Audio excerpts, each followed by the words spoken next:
courtside at the Ariake Arena in the heart of Japan's capital city. It's Tokyo 2020 Paralympics, and it is the men's wheelchair basketball. It's quarterfinal time. Nothing but wins will do from here on in. Mouth-watering schedule awaits for us, opening things up with United States of America against Turkey, followed by an all-European affair, Spain versus Germany.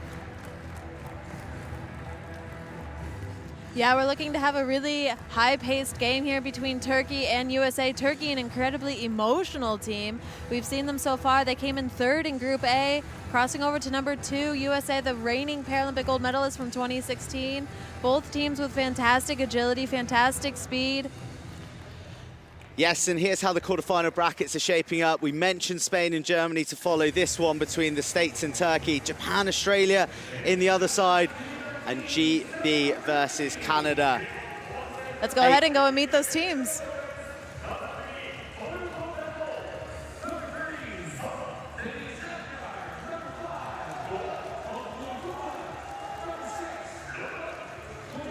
So Turkey, the first to be introduced here at the Ariake Arena. And you just need to look at the names of Toprak, R, and Gumas as the multi-minute men. All these guys averaging at over 30 minutes on court. So really the nucleus of this Turkey assault. But if you're looking for a superstar, look no further than their captain, Özgür Gubalak, 107 points, second overall in the Paralympic scoring, 48 assists, 21 fouls drawn, and 61% from the free throw line. The guy is a wheelchair basketball phenomenon. And if he's firing on all cylinders, then so are Turkey.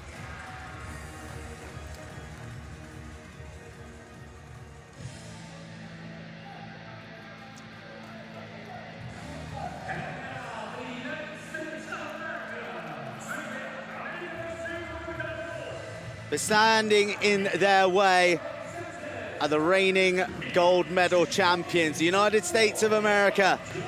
They snapped a 26-year hex in Rio, finally winning the gold that had eluded them since Seoul '88.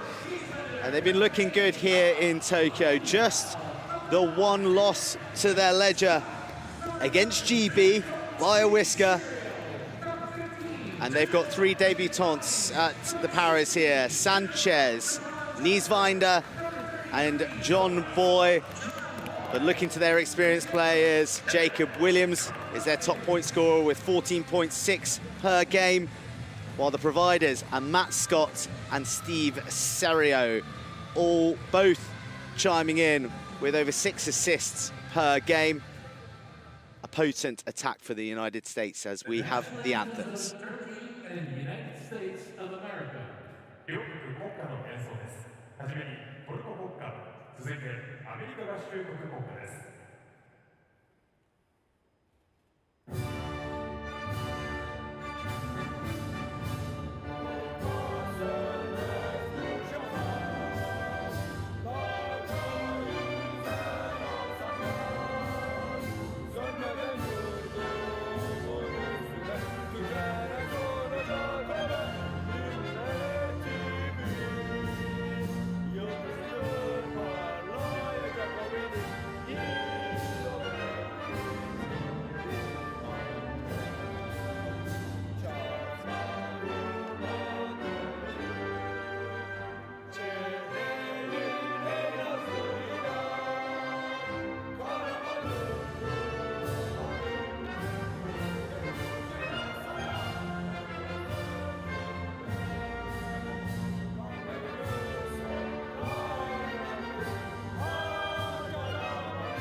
So two impeccably observed anthems as Turkey in the red jerseys wheel away.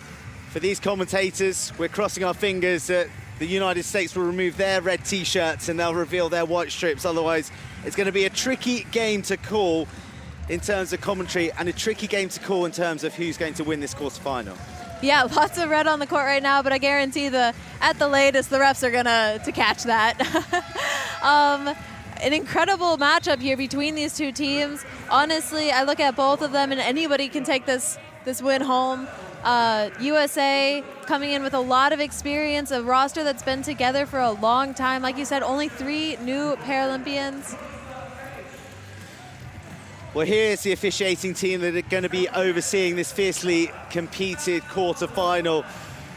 And it really is a contrast in terms of Paralympic history. The Turkish team, 4th at Rio, their highest achievement in Paralympic wheelchair basketball, but only their 2 visits prior, whereas the Americans, 8 golds, 1 silver, 4 bronze. They've only finished outside of the medals 3 times in the entire history of the sport. And now they've got the gold medal monkey off their back in Rio. They will be seeking a back-to-back here in Tokyo. Yeah, and there we have the starting 5 for Turkey. It's going to be number 3, Asar, number 5, Gurbalak, number 9, Toprak, number 10, R, and number 35, Gumas. A lineup that's very familiar to this lineup so far. They've had quite a lot of time together on court, so a very well-meshed lineup. Yes, very well known, very experienced. Dennis Carr in his 3rd Paralympic Games at the age of 45. And there's the coach, Ahmet Akin, appointed in 2019. He played wheelchair basketball for Turkey, went to 3 European Championships for them. But this, a big step on his Paralympic journey as he lines up against the mighty United States, who lead off with Pei, Nieswinder, Bell, Serio, and John Boy. Yeah, and I think we can definitely see, so Steve Serio, Mikey Pei, the co-captains of this team, 2 fantastic leaders. They know how to not only create their own shots, but create the great shots for their teammates. This is going to be a big, experienced lineup, even coming out with 2 first-time Paralympians here. A lineup, and there we can see Ron Likens as well, their head coach. Also having coached a couple of other gold medal Paralympic teams in his history. Yeah, Ron Likens, the man with the Midas touch. 2 Paralympic gold medals for the women's wheelchair basketball team. He took the reins in 2013 and delivered that gold the men oh so yearned. Can he do what he did with the women in 2004, 2008? Go back-to-back, bring home 2 golds. He needs to dispatch of Turkey first.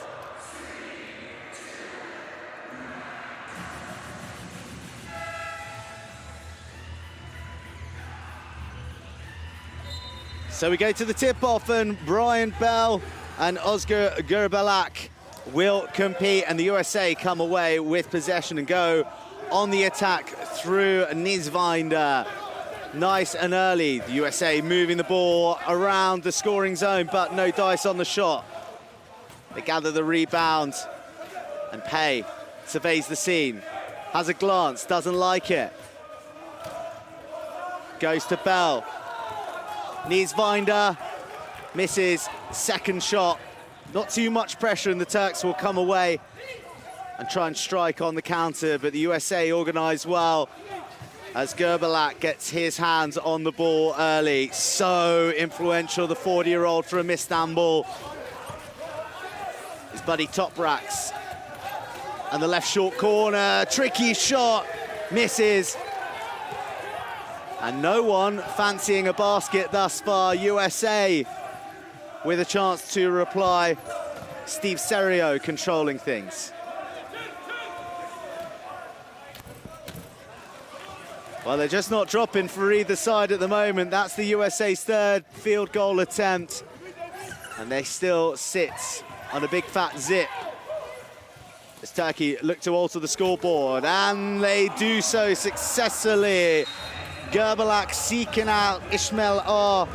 And the 35-year-old doesn't miss. And the USA, they're a very strategic team. They plan everything out. They execute exactly what they know. They have great reads, but they're incredibly strategic. Turkey is a team that runs on energy and emotion. So getting a lot of emotion coming on in the first quarter, that can give them a huge lead. Well, USA put up a screen. Well worked. And a foul has been called on number 9, Toprak. He made contact with his arm against John Boy. It will be an inbound sideline for USA with a 14-second shot clock reset.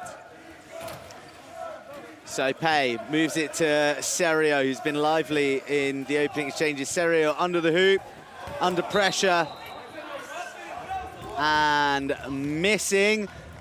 Falls back onto his back, but he's up in a flash. Very athletic, very sprightly. Turkey take as long as they can to pick the ball up because that signals the start of their possession, and that's when the shot clock begins to tick. They work it to the right side of the key. Gerbalak off the glass. Gets his angle slightly wrong. And Nieswinder surges down the left. Switch play to the right, top of the key on the elbow from Pei. Rattles around the jaws before deciding it doesn't want to go down. Gerbalak, real end-to-end stuff to open things up.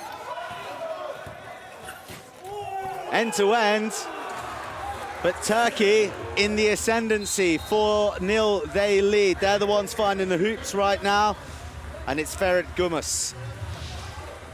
Yeah, Turkey doing a great job setting a pick. We just saw it by R, number 10 of Turkey, sets that pick at the elbow, opening up all that space for the drive-in and the nice finish.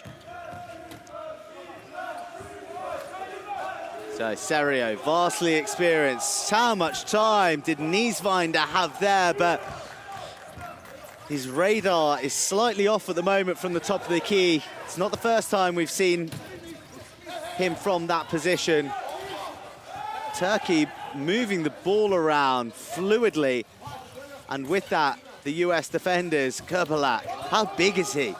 How much control does he have with one hand? 3-point field goal, rims out and off across the baseline.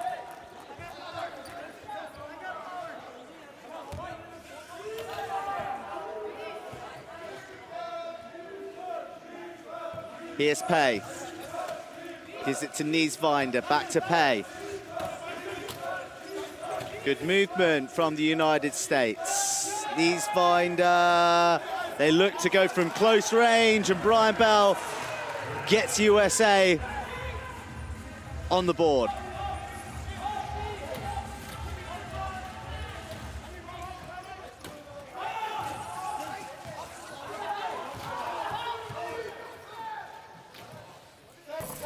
Ooh. Gerbalak was given plenty of time. The USA invited the 3-point field goal. He didn't say no, but he didn't drain it. USA go on the charge, looking to draw things level.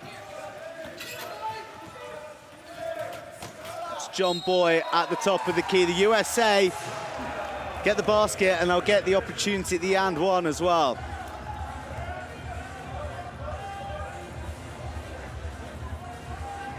And that foul will be called on number 9, Toprak, his second personal foul. A player that they really can't afford to have come into foul trouble. Players are only allowed 5 fouls. So Bell just off range, careers into the Turkish bench in an attempt to retrieve the ball, which he does so successfully. Whoa, setting up Steve Serio. The risk was worth the reward because Serio slots a 3-pointer and moves the United States into the lead against Turkey.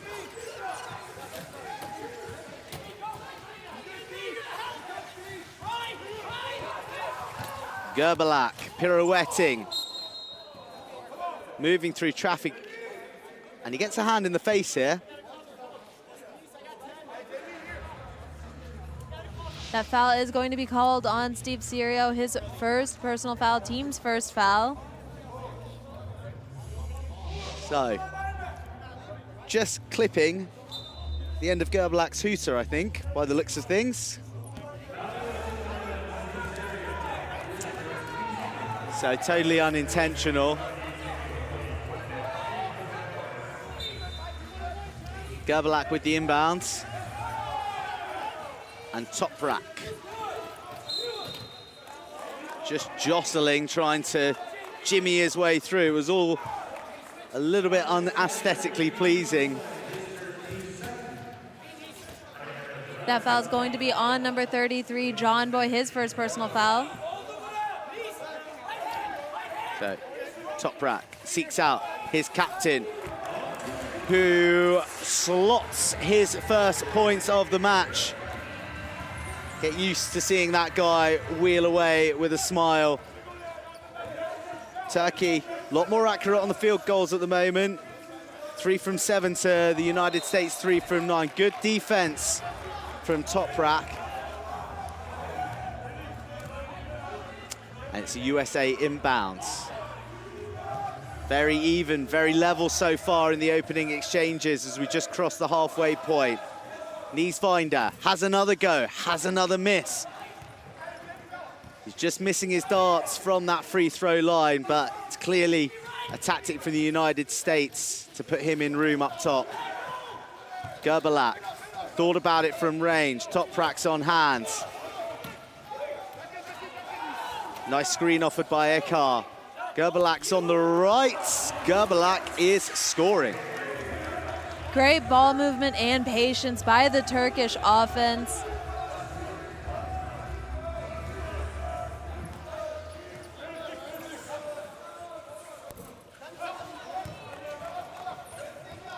Serio, swing and a miss from range. And Turkey with the slender 1-point advantage, looking to stretch it to 3. They go to their captain at the top of the key. In reverse, shooting, but still finding the net. Gerbelak is in the mood. Last 3 shots straight in, and the last 3 scores of this match, Turkish as well.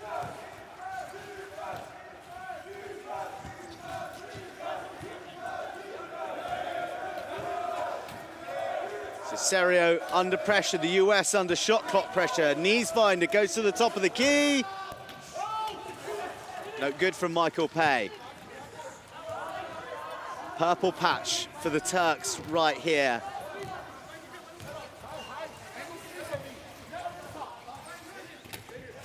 USA shooting at just 25% in these early exchanges. Toprak with all the time in the world to pick his spot. The screen from Ekar does the job. Yeah, and that's going to put Turkey on an 8-0 run right now against the U.S. team. U.S. is going to need to change something up, and we see subs checking into the table. Brian Bell in close. Carbon copy of his first basket, which seems an eternity ago in terms of the quarter.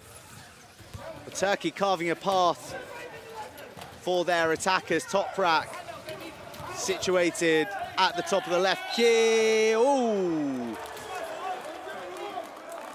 Close run thing for the Turks. It is a foul. They will get the free throw. That foul is going to be called on number 11, Steve Serio, his second personal foul. R is going to have the attempt of 2 free throw shots. Well, the USA, in an attempt to stop the rot, called their first time out of the match. 2 you get in the first half, 3 in the second. The United States see this as the time to use their first 60-second break because the Turks are on a roll.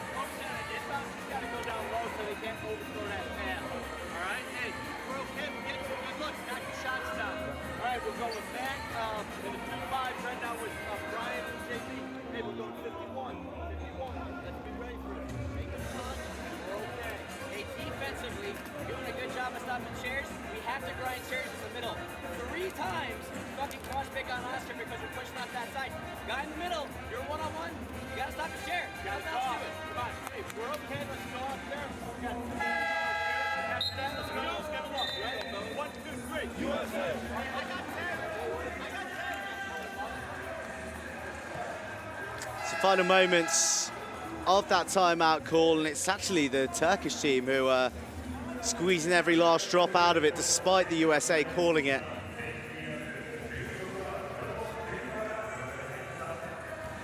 And we'll start things off with from the free throw line, and in red hands. Little high five of encouragement from the captain there, as Ismail R looks to add to this Turkish total.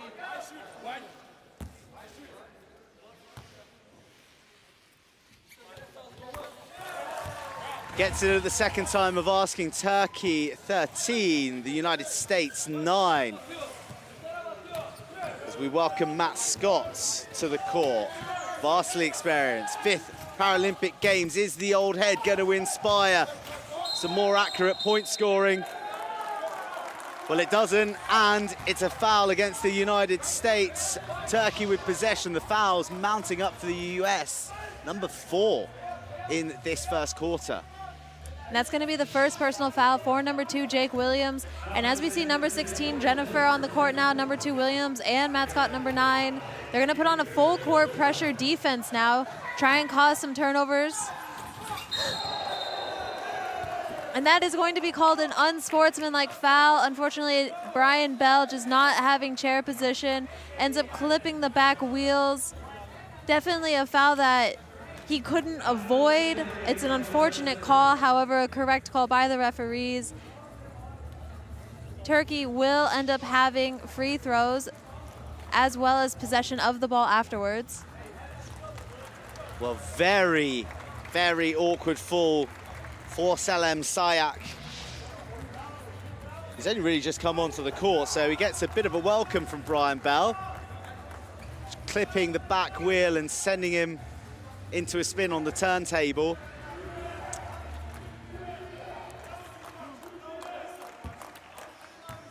He'll get to offer points early.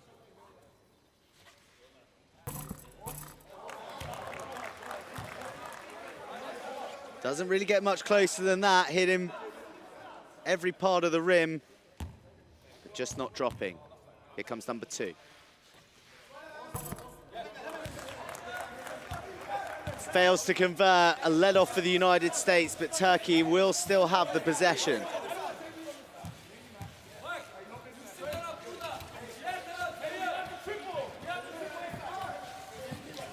So, Toprak very much playing a quarterback role on the left side of the three-point arc. Turkey do well to come away from the scramble. That is going to be a 3-second violation on Turkey. R had rolled into the paint, not able to catch the ball, bounces around. He gets it again, but was already inside for more than 3 seconds.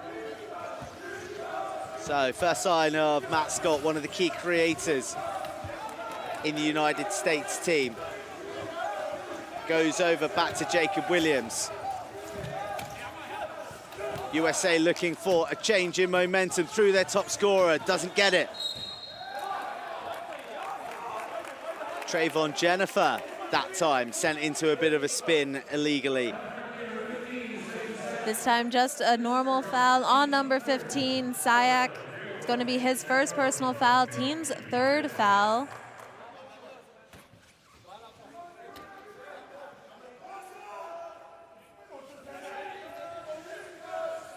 Williams to Scott. Scott driving into the key. Goes back at himself, doesn't like what he sees. US trying to create an opportunity, but the pressure's good from the Turks, but the shot's even better from Brian Bell on the move, off the glass, on the angle, and in the net. Yeah, great composure by Brian Bell on that finish, heavily contested.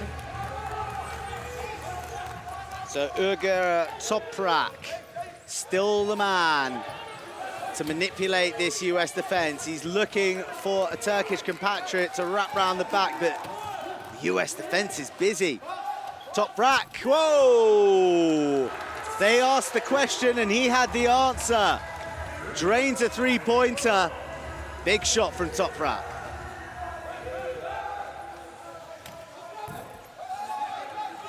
The US try and respond in kind through Jacob Williams. He hasn't quite got his eye in since coming on. Toprak. Don't make him do it again. He goes to his captain, who duly finds the net despite the pressure, despite being in reverse. Fruitious period for Turkey to end this first quarter. Well, just 4 seconds left on the clock and a foul on the United States. Chance to get some key points before the conclusion of this quarter. Yeah, the foul is going to be on number 15, Zayak. It will be inbound sideline for the U.S., but only 4 seconds left to go on the game clock. However, plenty of time for them to get a good shot off.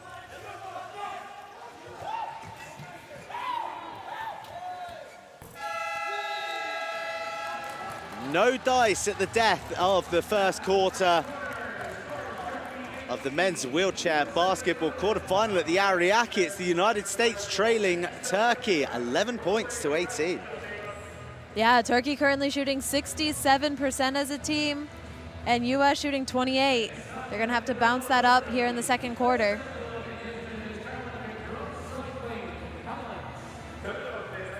So there's your game stats, and the telling one is right there on field goals. 28% conversion from the United States, 67 from the Turks. And on the rebounds, 11 already. The Turks are busy, and the States under pressure.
So Turkey, handsome advantage after the first quarter. 11 points to 18 they lead. Here we go, second quarter coming up.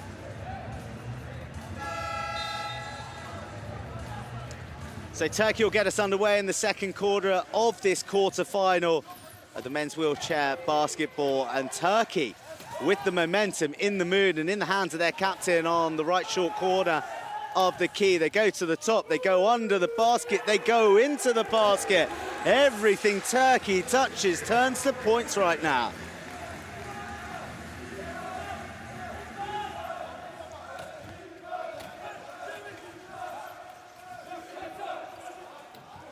Just feel that USA need a nerve settler.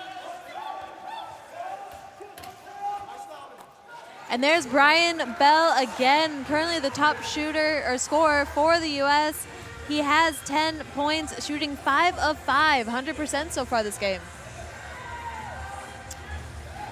So Brian Bell doing a good job of keeping USA in and interested in this game. Selim Sayak goes close for Turkey. If it wasn't for Bell's points, USA would be in a real bind. Turkey sharing the points around between Gerbalak, Toprak, Gumus.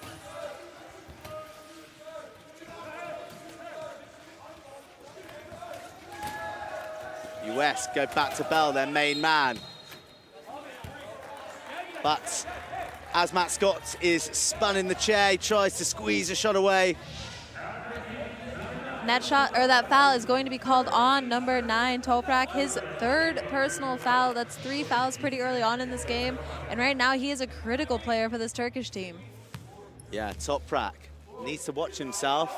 5 the maximum personal fouls that you can accumulate before it's farewell for the rest of the game.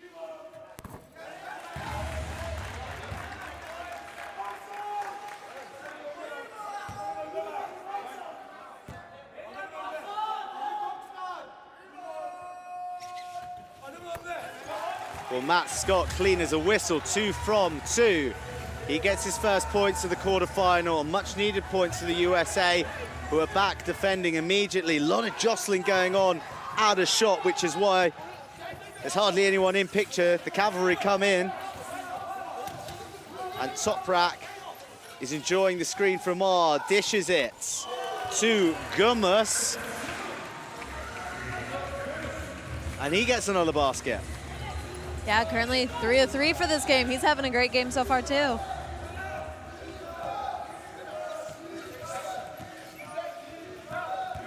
Here's Matt Scott, having to work for each and every point. Thinks about the long-range attempts. Nice, into Bell's hands. Wonderful ball mastery from the big man. Transfer left to right. Jiggles around in the hoop, but eventually drops. And that's points number 11 and 12 for big Brian Bell.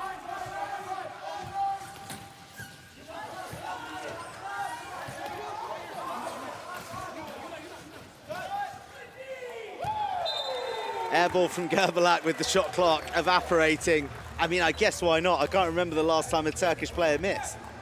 I know, it's been quite a while. That one falling just a bit short. And this is great defensive pressure that we're seeing by the U.S. team, coming out with a full court press, an incredibly fast lineup, and not just fast, but great with their chair skills, super aggressive on the chairs, making it really difficult for Turkey to get a good shot off, as well as just wearing them out. It's gonna tire them out.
So, instructions delivered, the USA in possession, and the USA beginning to feel their way back into this. Turkey, with that 7-point lead at the end of the first quarter, whittled down to 5. The United States in possession, in at the elbow. They go to their top point scorer, who switches it back, and still the United States can't score, but, oh! How did that not drop? But the USA quick to switch that flip, putting on the full court pressure right away, man-to-man contact. Turkey setting a pick, breaking it open though, having this opportunity of the layup down low. Wow, the layup seemed like an easy one, but Turkey missed, and then it was aggressive from Matt Scott to dispossess on the rebound. Key play as Brian Bell goes long. Back to Scott from range. Oh. Does a hot lap, but doesn't drop.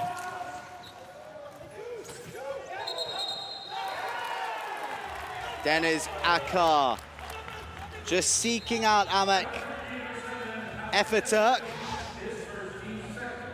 But Efaturk penalized.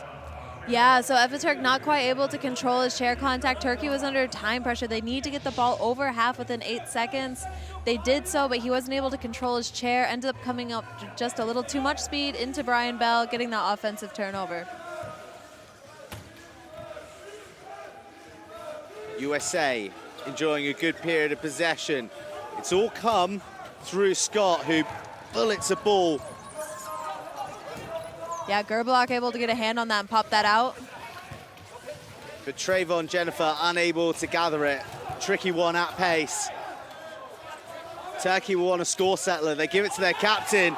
Interception by Trayvon Jennifer. Can he finish? He cannot. Frustration reigns for the USA. Did so well for the steal. Chance of points from Turkey. Great ball movement by Turkey. The ball will move faster than players when you start passing it up the court like that. Trayvon Jennifer, although one of the fastest players here in the tournament, just not able to recover quick enough. Well, Ridvoy Aksoy in his first Paralympics, in fact, his first world competition of any kind, showing that he's got igloo ice running through his veins. Cool as a cucumber, despite the pressure coming from the United States scramble defense. But the United States are battling and they're harrying and they're dispossessing. And are they scoring? No, they're not. I think Williams is definitely going to be upset with that one. That's a shot he knows he can make. 9 out of 10. Well, Williams, so prolific throughout the Paralympics, yet to register in this game, and he's had a few attempts. That foul is going to be called on number 9, Matt Scott. However, on the floor, so it will be an inbound sideline for Turkey. And yeah, Williams currently is 0 of 6. He's, currently 0 of 6, not able to quite find his rhythm yet in the game. However, we still have 24 minutes to go. Lots of time for good players to come to the fore in this, and this is one of them. Brian Bell, 6 from 7. He's the one holding the US scoreboard together, but the chemistry not quite there as he seeks out Jacob Williams. Jacob Williams having a torrid time, a man that we picked out at the top, but not enjoying himself out there on the court in this quarterfinal right now. Tell you who is though. Ooh, I was going to say Gerbalak, but a bit too much on the pass, although Jennifer does really well. He's spoiling nicely now. Brian Bell. Off the glass. Left edge of the rim. Turkey come away with it. Just able to get the pass over half with 1 second to go. So Akar to his captain, Gerbalak. Akar ordinarily charged with providing the screen. That's going to be a foul called on number 2, Jake Williams, his second personal foul. Creating just a little bit too much contact when he jumped out.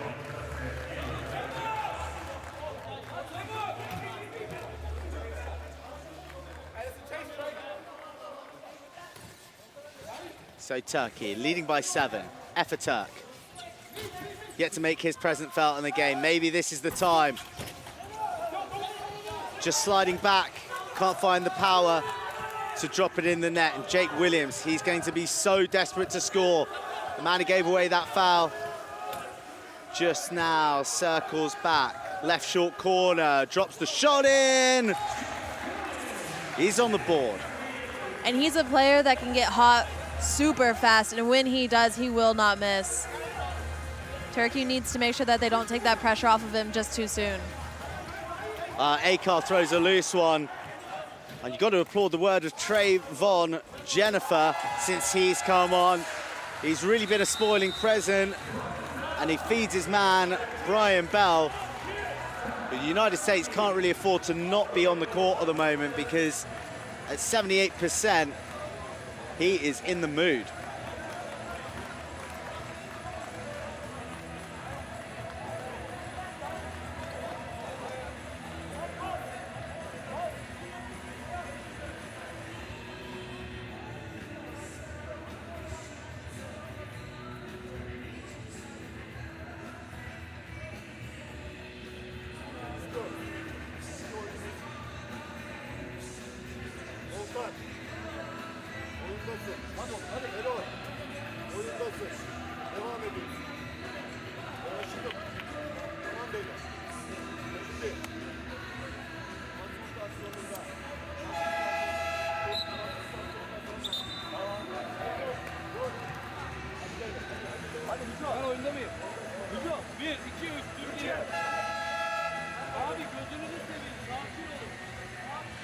So the second of the Turkish timeouts elapses, and it leaves us 3 minutes and 13 seconds of a fiercely contested first half.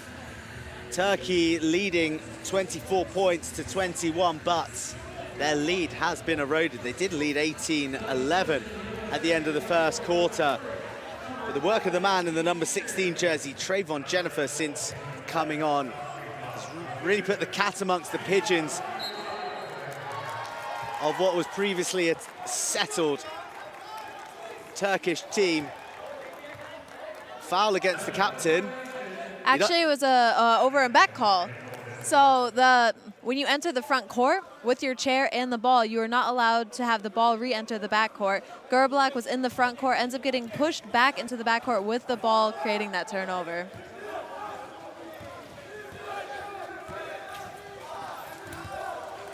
Well, he didn't like it either way, but the main thing is it's created opportunity for the United States. Bang on the buzzer, they get another 14-second possession. Too enthusiastic on the attempt to dispossess Scott. Bit too much physicality. Another foul. That foul's going to be on number 52, Gulum, with his first personal foul.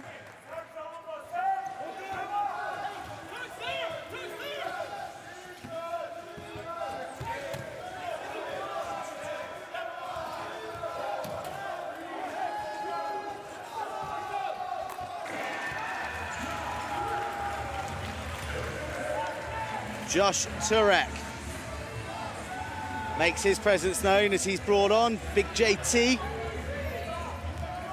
wearing the number 4 jersey.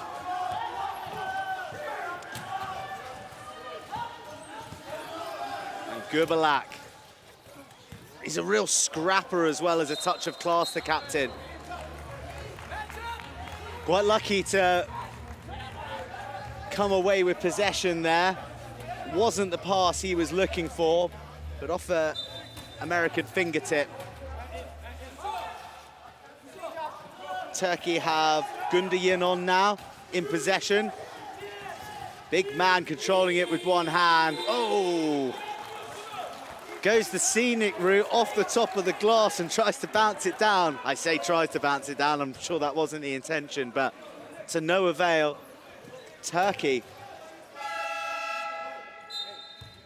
themselves have now not scored since there were 5 minutes and 48 seconds left of the quarter, so a 4-minute barren period.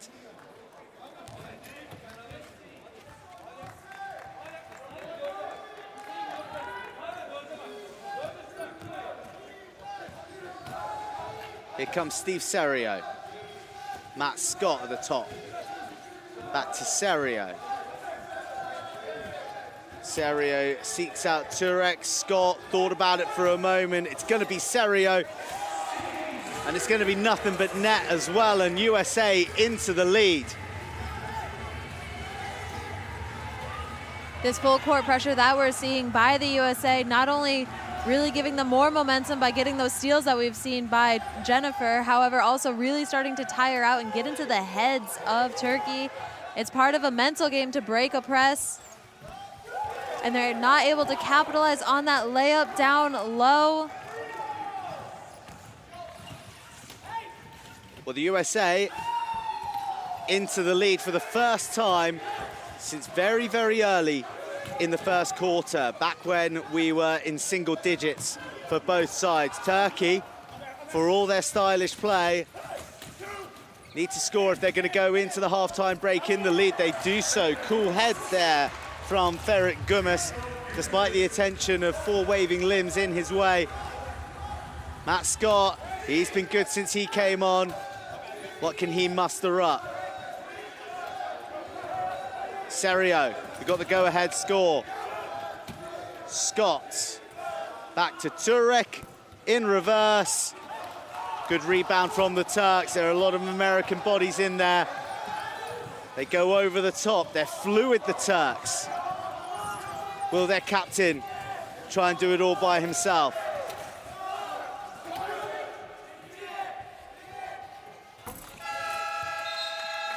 Well, on the buzzer, tantalizingly close, but not dropping for the Turks. Be that as it may, they go in to the halftime break, leading the United States 26 points to 25.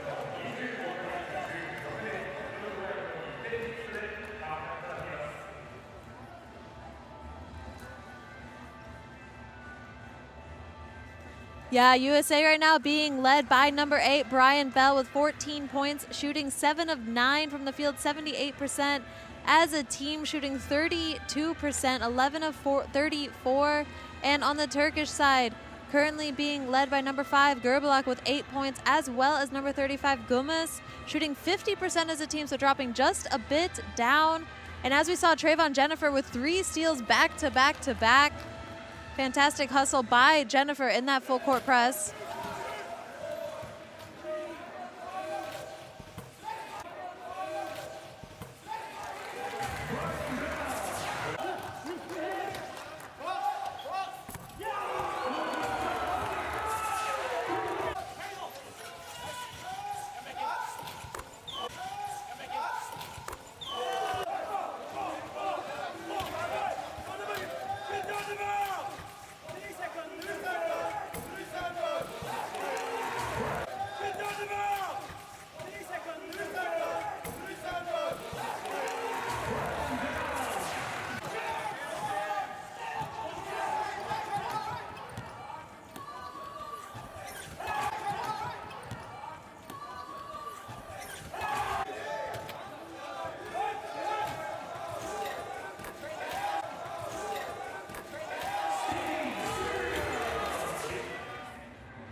Plenty of action to admire in that first half of wheelchair basketball, but the telling tale is the percentage field goal conversion. The United States at 32 and Turkey at 50%. But despite that, it's the Turks leading by a slender margin of a point.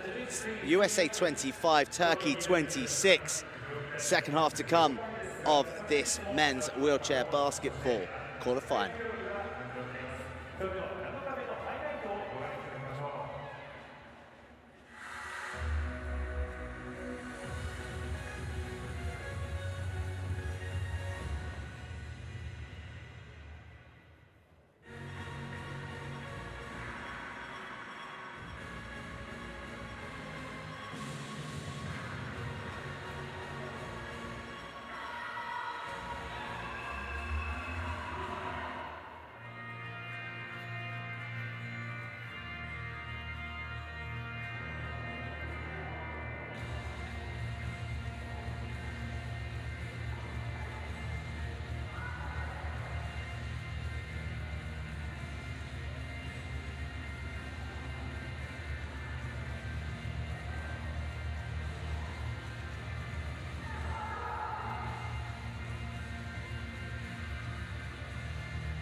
So coming into a big first half of wheelchair basketball in the men's quarterfinal at the Ariake Arena, and two very strenuous half times taken. Final words of encouragement and tactics there from the Turkish coach Ahmet Akin being distributed. But prior to that, both sets of players just working the glass, working the hoop, trying to get their eye in, and most notably, probably the United States, because their shot percentage is way, way down on the 46.4% that they've been demonstrating throughout this Paralympics, just at 32%. That's the key stat they need to improve.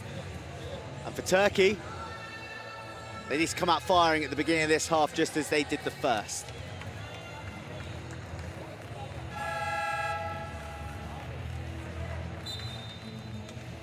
So the United States to get us underway in the third quarter of a very tight quarterfinal in the men's wheelchair basketball. And it is the United States who came back into this game right at the back end of the first half. I mentioned before their shooting accuracy much down on where they'd expect, 46.5% usually operating there at 32, and they're missing with their first attempt from Josh Turek, and in the hands of their key playmaker, Ugur Toprak, who tries to fashion an opportunity for the Turks, but an air ball to start the quarter.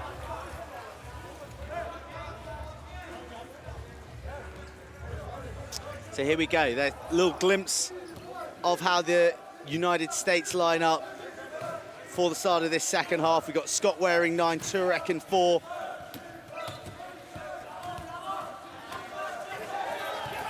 Steve Serio in possession. Steve Serio, just nobody wanted to go near him as he entered the paint, and he thought, do you know what? I'm just going to pop this one in.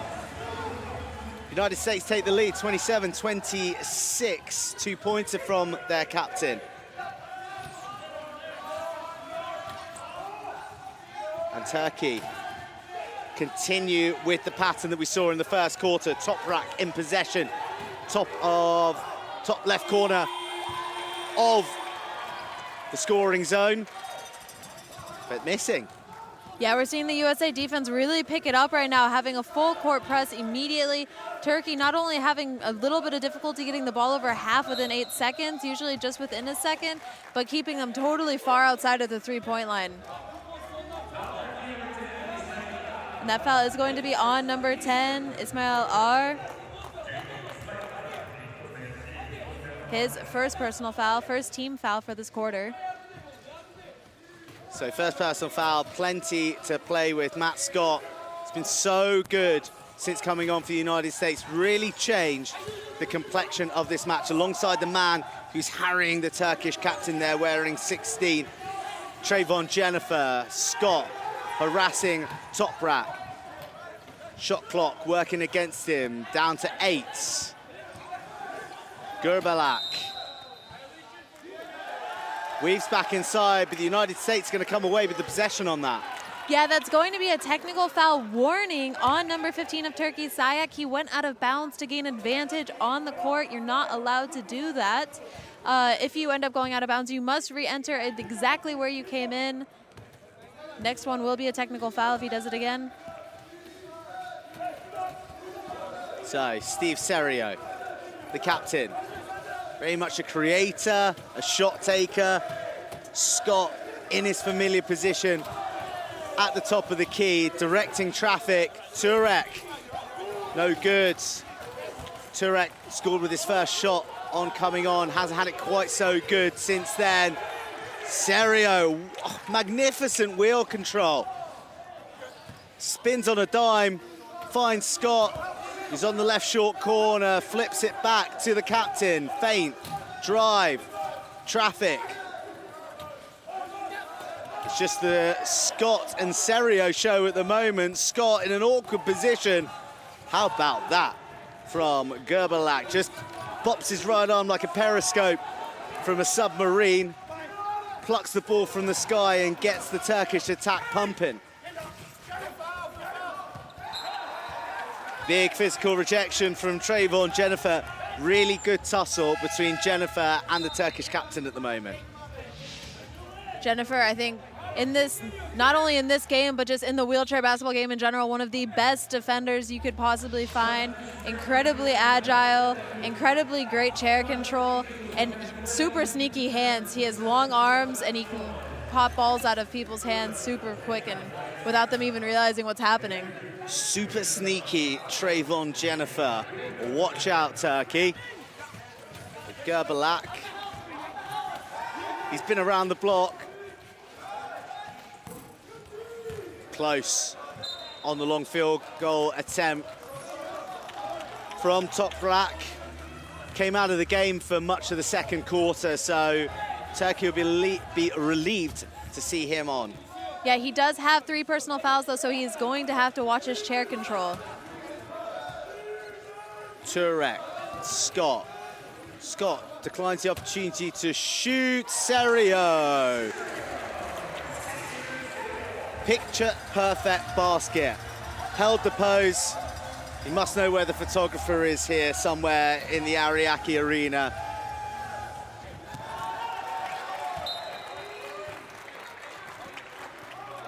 Turkey a little bit rattled at the moment, lacking the fluency that we saw from them in the first half. And just as I say that, they call a timeout to get their house in order because it's United States leading 29-26.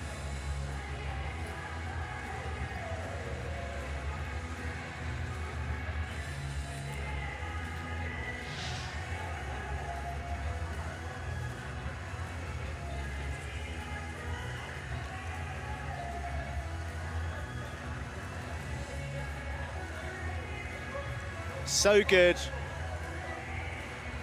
We're showing it to you 3 times. Scott Serio with the perfect basket, holding the pose, 1 for the gram. There he is, 9 points, 4 rebounds, 3 assists, growing into this game.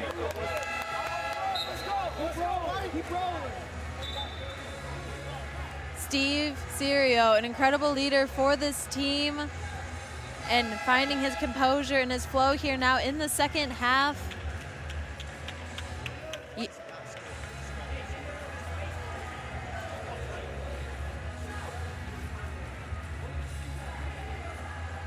The USA putting on a full court pressure defense in the second quarter as well, now here in the third quarter, causing so far 11 turnovers by Turkey. Really capitalizing on those opportunities and closing and now taking the lead. Well, Turkey happy to invite the United States onto them. And it was Serio with the feint to go inside, and Turek had all the time in the world to pick exactly which loop of the net that he wanted the ball to brush on the way through. United States stretched the lead to 5. And here we see the hard U.S. defense really keeping Turkey extended at the three-point line with only 2 seconds to go in the shot clock. Well, that would have been utterly miraculous had Toprak dropped that in. Sort of one-handed, low sky hook. But the US getting it into Serio's hands as frequently as they can. He misses on that occasion. Turkey yet to score in this quarter. Gerbalak takes it close to the rim, but Turkey don't score, but they do snaffle the rebound, and Toprak, the man, right place, right time.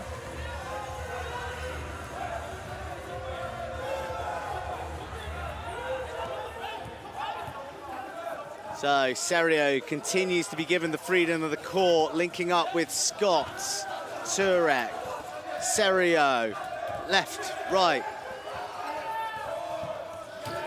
Just gives that shimmy of the shoulders to open things up for Turek.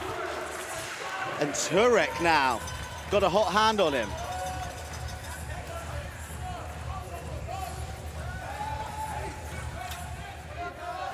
Turkey doing a much better job with their press break, able to get the ball over half, totally in control with plenty of time. However, needing to find their space here on the offense.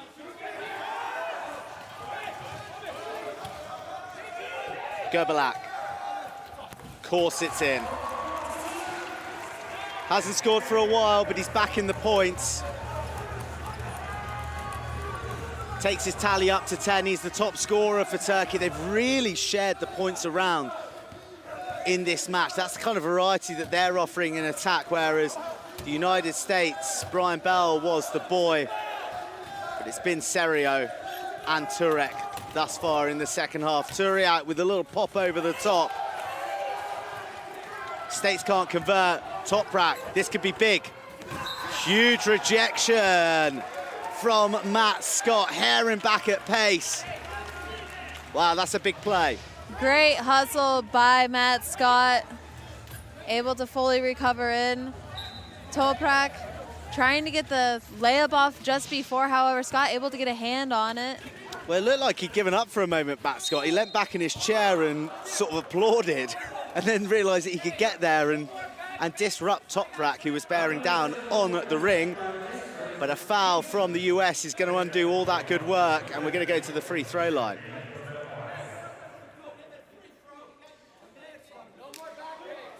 That foul is going to be on number 4, Turek, his first personal foul.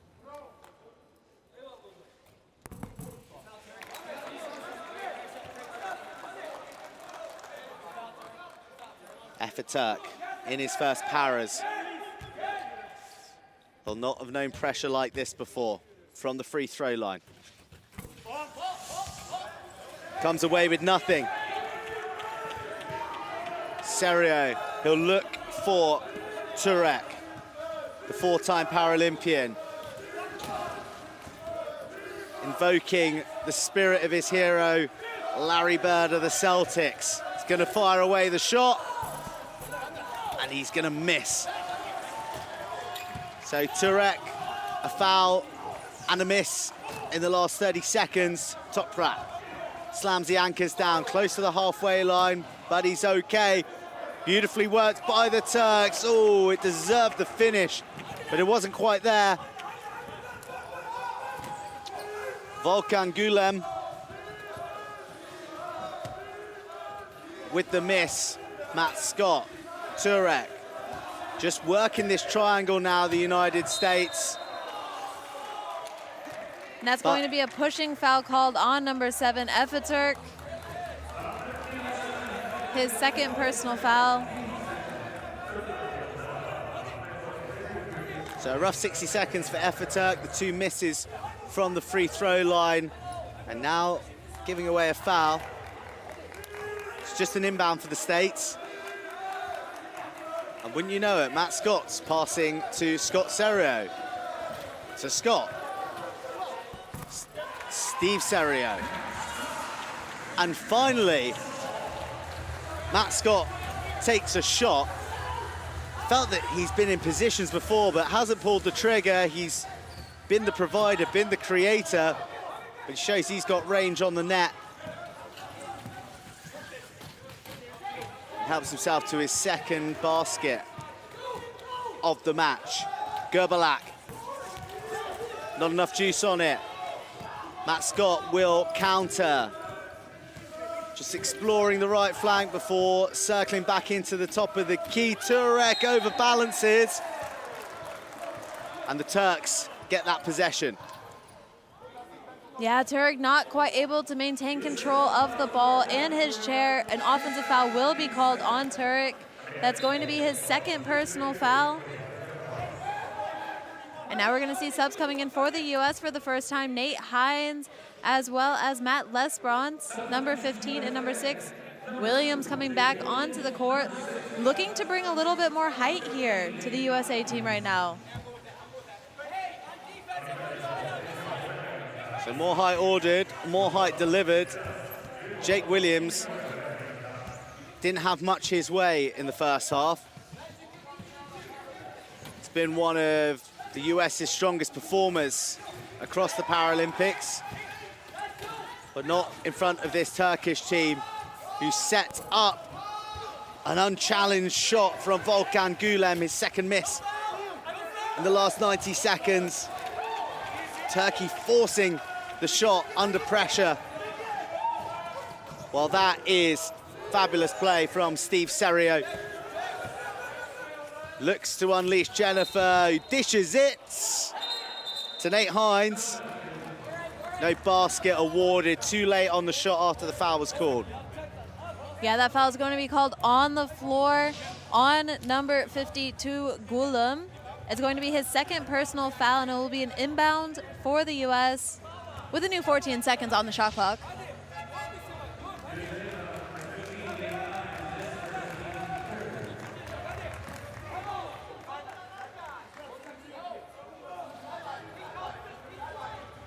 So the inbound from the sideline, even though that's Matt Lesperance had gone to the baseline. And Steve Serio, the familiar sight of him wiggling his shoulders to move his defender around. Gerbalak, well, has he invited a big foul there? And it looks like he has. Yeah, so Jennifer not being able to avoid that contact on the back of Gerbalak's wheels. Unfortunately, Gerbalak also with the layup opportunity. That will be called an unsportsmanlike foul on number 16, Trayvon Jennifer. However, that is only his first personal foul, but Turkey will have the opportunities to have these free throws here and possession of the ball.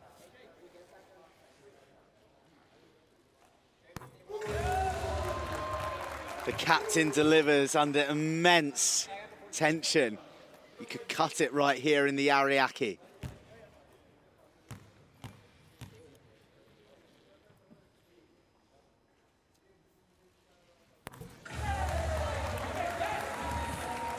Cometh the hour, cometh the Gerbalak 2 from 2, tightens things up to a 3-point game against the USA, 39.5 seconds remaining.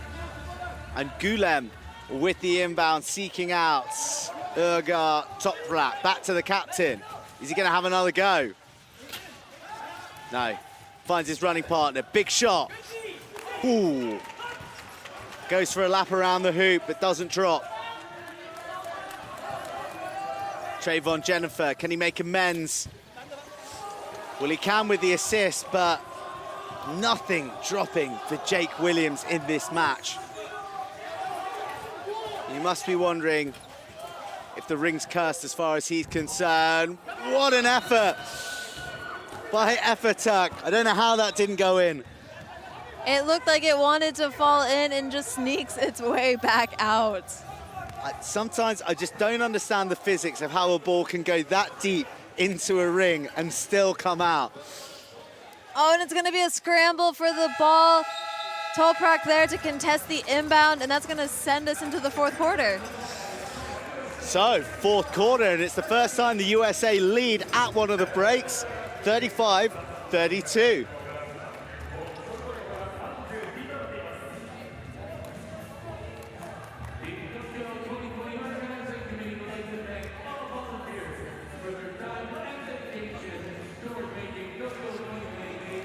So a quick look at those stats, and the Turkish field goal percentage success has plummeted to 37.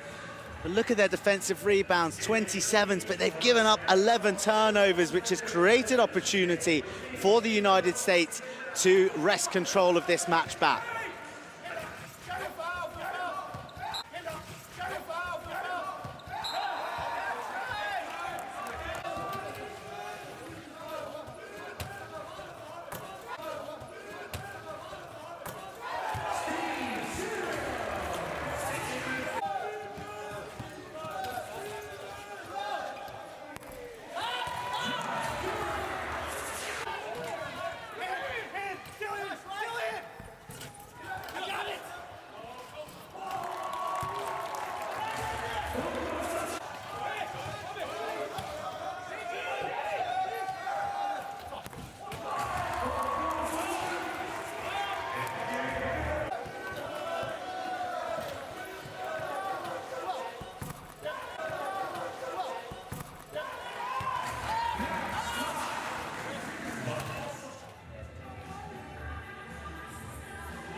Plenty of action to choose from there from a lively third quarter, but it is all about the fourth with the United States leading 35-32.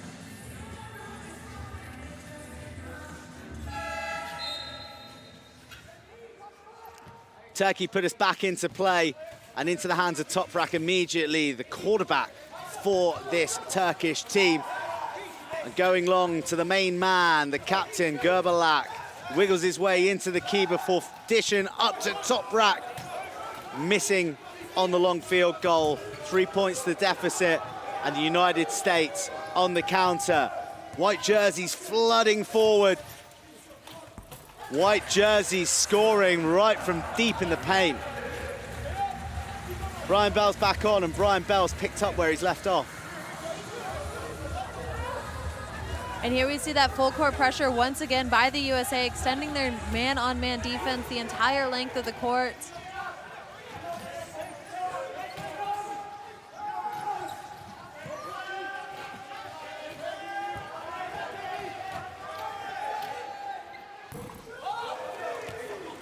Wow, hearts and mouths for United States fans as Gerbalak went for the long field goal. Just half a second more in the air and it would have dropped. Brian Bell, he's been good, as has Serio, but that's one not dropping. Gerbalak, Turkey, they've got a lot of time. They've got 8.5 minutes. And they know as well that when they turn over, well, what's happened here?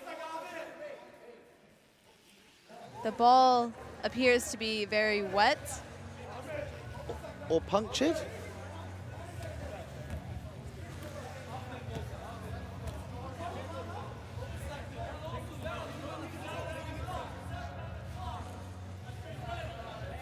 But how's your Turkish? Not so great, but they will appear to have a new ball coming in. Inbound sideline for Turkey. Well, Ron Likens on the US bench, standing up very animated. Didn't like it to start with, but play resumes and play results in the rarest of rare mistakes from Özgür Gerbalak. He has been turned over 16 times in this Paralympics, but he has not made one mistake all game against the USA. And can they hammer home the advantage? Still, Jake Williams. Not able to get it to drop in for Williams, currently 1 of 11. Well, that's the kind of stats that nightmares are made of. But almost as a relief for the United States, despite their top point scorer not firing on all cylinders, other players have stepped up. Matt Scott, Steve Serio, Brian Bell, Trayvon Jennifer, big performances from them. Yeah, even so, Trayvon Jennifer not having any points on the scoreboard right now. He does have 3 steals, which is massive because so far the US has caused 12 turnovers by Turkey, capitalizing on that, creating a massive lead with that actually. At halftime, or after the third quarter, they had 10 points coming from those turnovers. And a lot of that can be contributed to Jennifer. Well, the top rack, Gerbalak access is once again in full effect, and Turkey have lost the variety to the way that they're attacking. It's all top rack, it's all Gerbalak. When previously we were saying a lot more names, we were seeing a lot more inventive interplay. And seems a bit more stagnant from them as the pressure's mounting with the time clock eroding. Yeah, so 2 players we haven't seen so much here in the second half from Turkey would be number 35, Gumas, and number 10, R. Well, fortunately for the Turks, the Americans are well off their game when it comes to scoring. This would be a big finish for them, and successful from Efaturk. That's going to be his first 2 points of the game as far too. Well, his first power is he does have a European bronze. He would like this journey to continue. Brian Bell, what did you have for breakfast? 9 from 11 now, 82% from the United States, number 8. Wow, I'll have what he's having.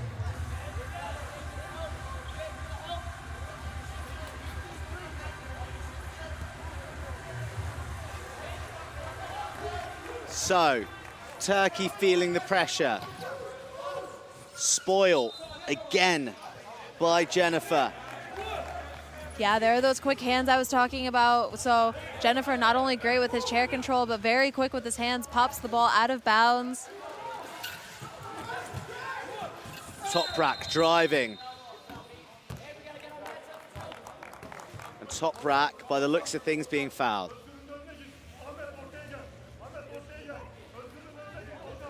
Referees will have a chat about this one.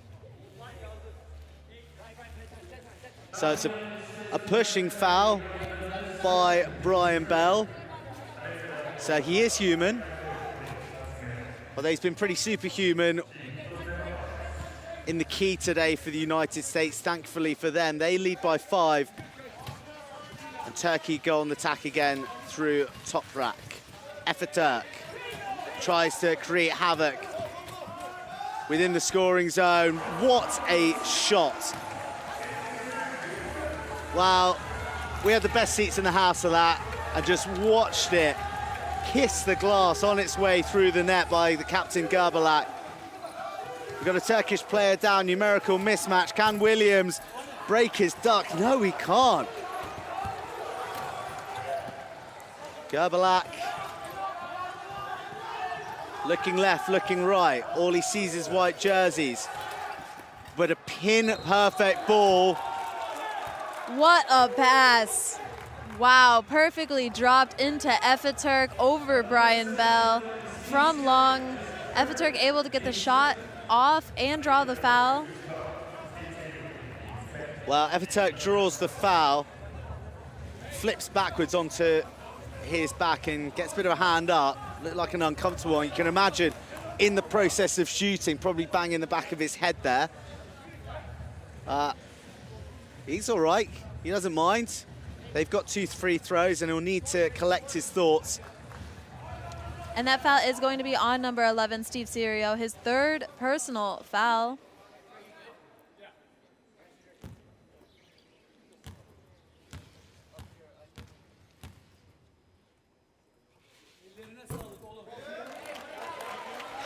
The pressure of silence in the Ariake, overwhelming. Efaturk, yet to be successful from the free throw line in this game. This is shot number 4. And he'll leave empty-handed again. Big moments like that in the quarterfinal. 6 minutes and 8 seconds remaining. And that's going to be a foul called on number 47 of Turkey, Aksoy. His 1st personal foul.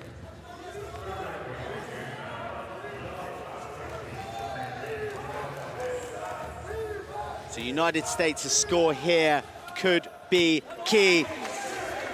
And they go to the captain, Steve Serio, who delivers points number 10 and 11 for his own personal haul. Toprak, he's been quiet, he's been less magical. Efaturk, with those free throws hanging in the back of his mind. He's at the top of the key. Can he put the ghost to bed? Dribbles, shoots, nowhere near. United States growing, momentum with them, 5 points, their lead. Serio. Oh, almost.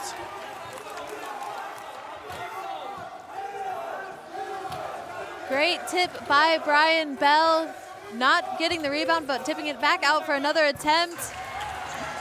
Well, that was crucial intervention from Brian Bell. It was a shot from John Boy. It was unsuccessful initially, but the USA salvaging possession and then crucially scoring. They lead by 7. The Turks call a timeout, and there is half of this quarter left. for the USA to defend or the Turks to come back, depending on your persuasion.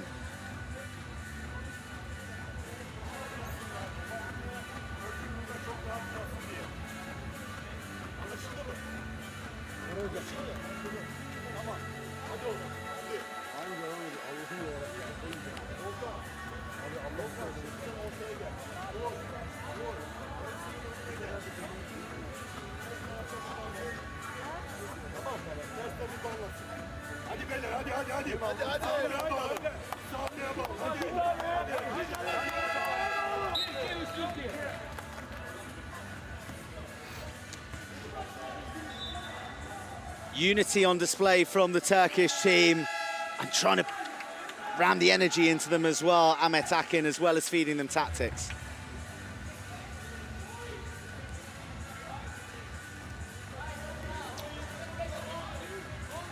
So Turkey get this final, I guess, 8th of the game underway. 5 minutes remaining. Efe looking for points. Goes to Gerbalak. Gerbalak looking for 3, finding 3. And Gerbalak is a player that runs on emotion. So if he heats up and he hits 1, 2, 3 three-pointers in a row, that could be a huge swing for this energy that we're seeing here. Well, one more of those and things get real interesting here at the Ariake. Brian Bell. Can't believe I'm going to say it, but Brian Bell just missed.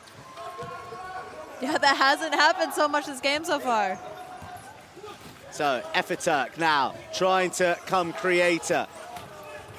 Gulem doubles back on himself to the captain.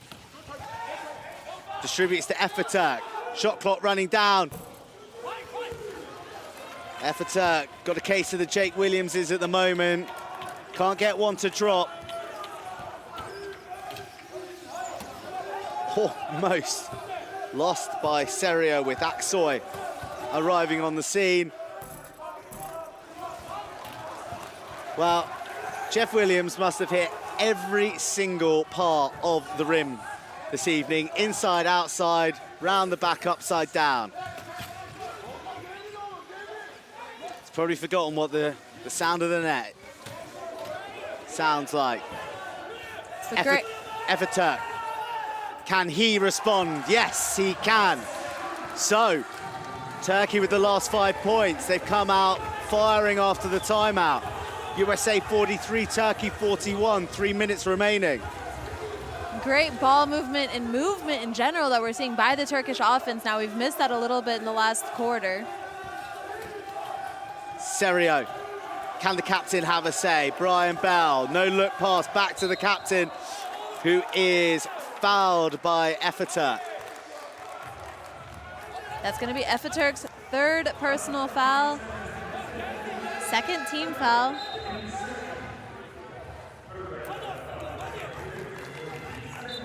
It will be inbound baseline for the USA. A new 14 seconds on the shot clock. And number 10, Ismail are coming back onto the court for the first time, really since the first half. Yeah, Ismail are conspicuous by his absence. He's been averaging 33.7 minutes a game, but not much action tonight. Finally, Jake Williams puts the ghost to bed. He drains one, 3 from 15 still, but that'll be a huge weight off his shoulders. What an incredible pass from Efeturk to Gerbalak. Gerbalak and Toprak trying to run the 2-on-1 pick and roll. However, not able to capitalize, and Toprak heading out of bounds with some hard defense. So USA in control, leading by 4. Serio linking with Williams. Will Williams now go on a run? He's got one. Brian Bell has been on a run all night. Jennifer from under the hoop. USA turning on at just about the right time with less than 2 minutes remaining. And that's a mistake that Turkey cannot afford. That was way too easy of a turnover for Steve Serio. Into the hands of Steve Serio. Well, Williams, no good with the long range. See a contact in center court and a bit heavy fall as well from one of the Turkish players. Yeah, that's going to be Ismail R on the ground. He wasn't able to control his chair with the speed, heading over half, ends up with contact on Serio. It will be called an offensive charge, so USA will be given the inbound at the sideline. So, bad news for the Turks, apart from the fact that it does stop the clock. 139 is what they have left to overcome a 6-point deficit.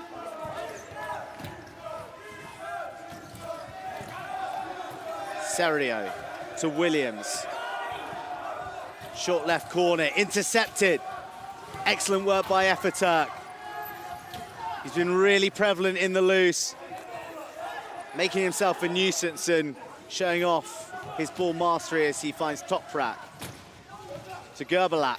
Gerbalak, unbalanced.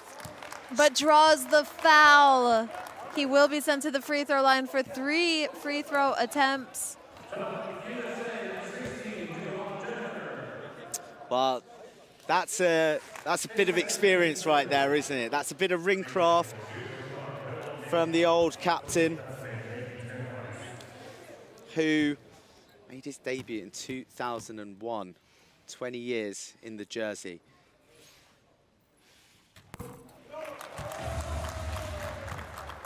And he just looks so assured. Incredibly composed by Gerbalak.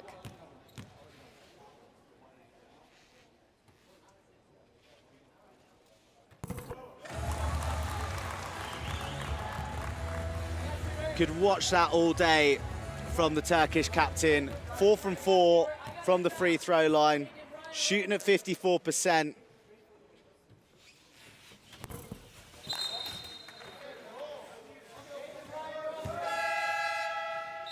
And just as I laud his accuracy and his composure, the third one jingles and jangles out of the rim. Turkey within 4 though. They need a big play here to gain possession and drag it back to within 2.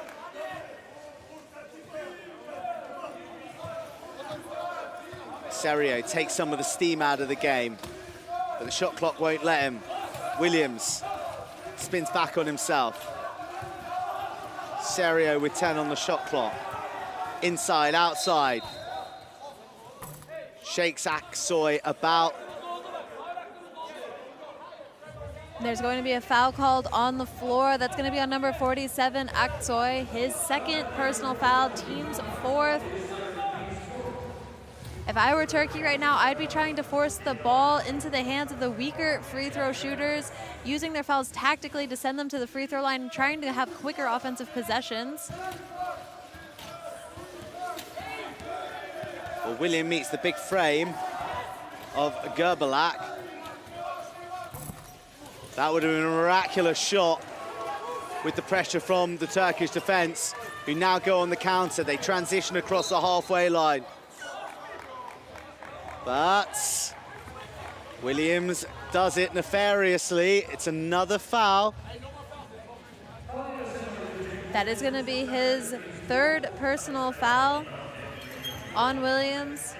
And we heard a call from the team, no more fouls. Any fouls after this committed by the USA will send Turkey to the line for 2 free throw shots.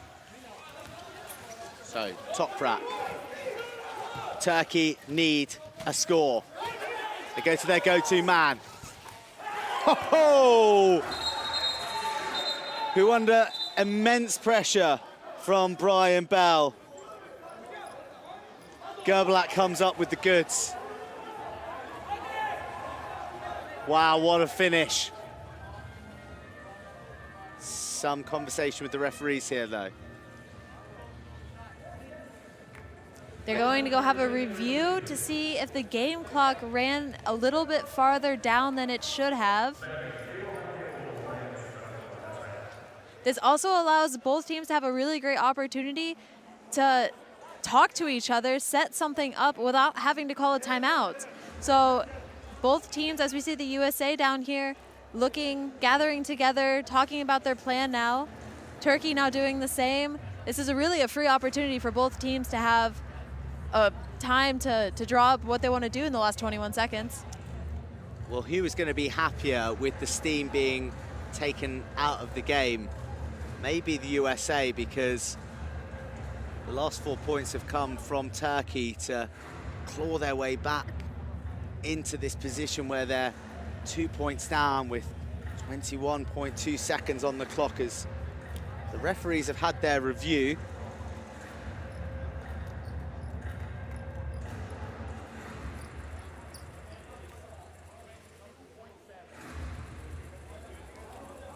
So I think 22.7 the clock will be restored to. There we go. Every second and millisecond counts from here on in.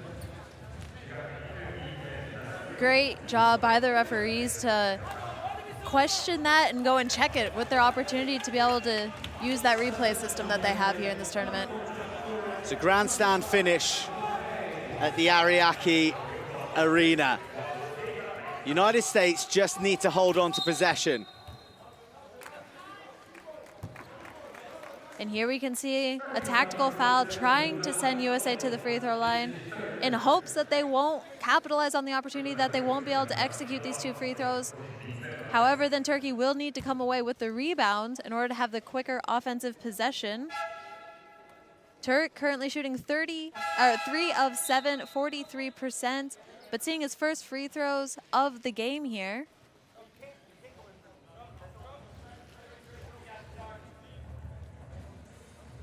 Ron Likens shuffling the deck as well. He's brought on his chief disruptor, Trayvon Jennifer.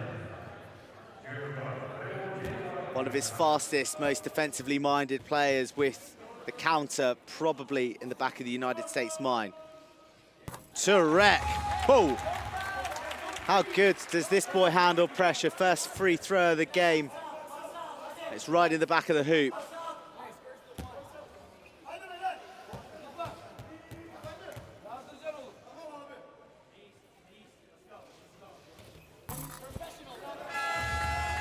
And it dribbles in for 2 from 2. United States lead by 4, 19.3 left on the clock.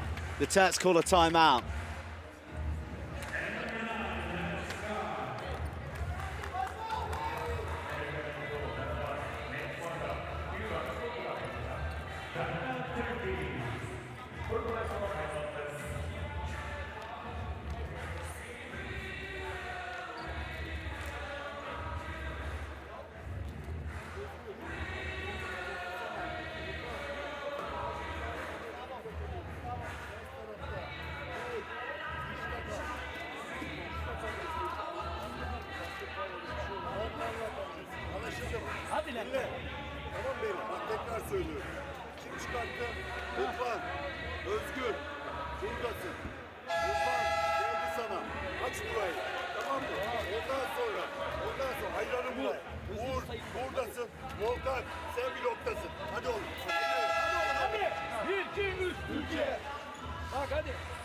So Turkey with 19.3 seconds to go. They have the ball. It is their offensive possession. They do have 16 turnovers. They need to take care of this. They need to stay in control of their chair and keep control of the ball.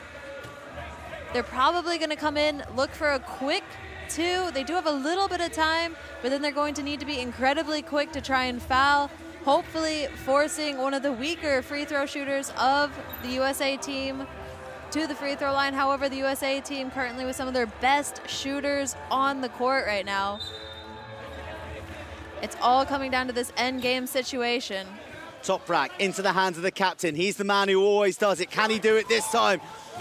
He can't. The USA gather possession. They will surely run the clock down from here. But a foul brings them to the free throw line. They'll be hoping for misses from the States. Otherwise, it's game over and good night for Gerbelan, who has just been a force of nature in this game, the Turkish captain. And this is Williams at the line. He currently is only contributing 6 points, shooting 3 of 16, one of the lowest shooting percentages games we've seen from him yet. He's just not quite able to find that flow today. Luckily, he's had the help of his teammates. It is a team sport that have helped and contributed to this lead now. Well, he finally gets on the board. Turkey trailing the USA by 50. Williams bringing up the half century for the United States. The Turks giving away possession straight away. And Williams will return to the free throw line. A curious end to the game with fouls being given away aplenty, but it's tactical. And as we can see already, a little bit of emotion coming from this Turkish team. Williams just capitalizing on that, putting the final nails in the coffin.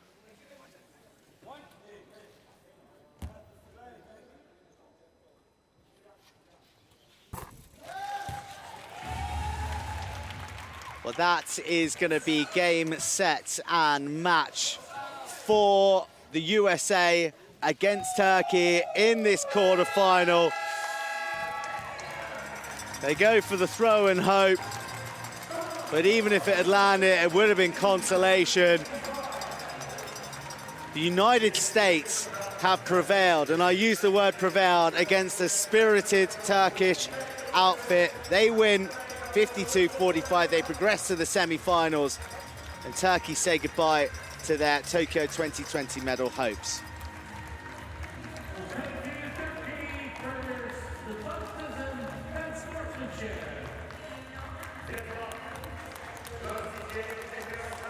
So, a devastated Turkish captain, Özgür Gürbalak, he couldn't have done anything more to try and take his team into the semi-finals. Shooting 53%. He contributed an awful lot. 4 from 5 from the free throw line as well. But the man pointing to the sky right there, wearing the number 8 jersey, probably for many the surprise star package, Brian Bell. Turkey at one stage, their field goal percentage was right up beyond 50%. The United States gradually eke their way back into the match. 17 turnovers from the Turks to the United States 4. And they just ran out of time. America wresting control back of the game at the back end of the third quarter and never relinquishing it. They go through to the semi-finals. Spain, Germany, Japan, Australia, and Great Britain and Canada still yet to decide who is going to progress through to that stage of the tournament. Get a medal. Not that you don't want, that you're not trying to lose one, okay? You go in and you go fucking attack it. That urgency is what we talked about from the very beginning. Great win, guys. Great fucking win. We gotta get better. We got better every single game. Onto the fucking semi. Let's go. Come on, let's go, baby. Bunch of dogs USA on here. 3. 1, 2, 3. USA! Wow, some impassioned language, shall we say, from the United States in their post-game huddle. You can understand with emotions running high at the Paralympics and progression to the semi-final assured, but what he was saying there was we go out to win a medal. We don't go out there to not lose a medal, so potentially questioning his team's psychological approach, but that's not to take away from Gürbalak and his Turkish team, who were magnificent. Ahmet Akin left to wonder what might have been for his Turkish team, but they lose to the United States 52-45, and it's the United States who progress to the semi-finals of the men's wheelchair basketball.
It's quarter-final time at the Ariake Arena in the men's wheelchair basketball.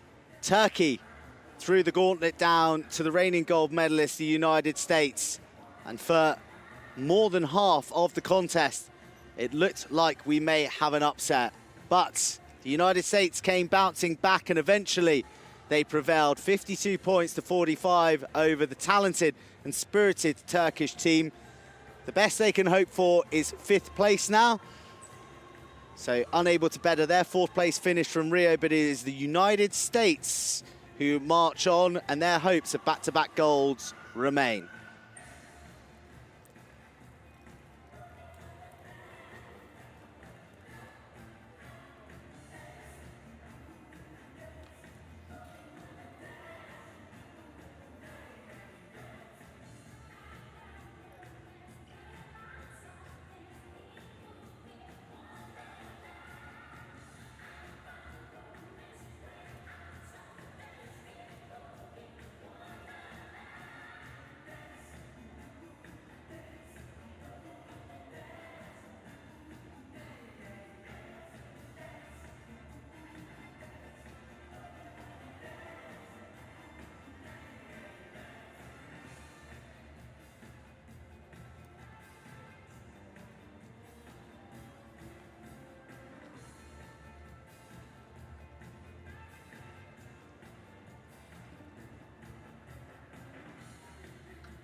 and gentlemen, the International Paralympic Committee and Tokyo 2020 welcome you to Japan and Ariake Arena for Paralympic Men's Wheelchair Basketball Competition.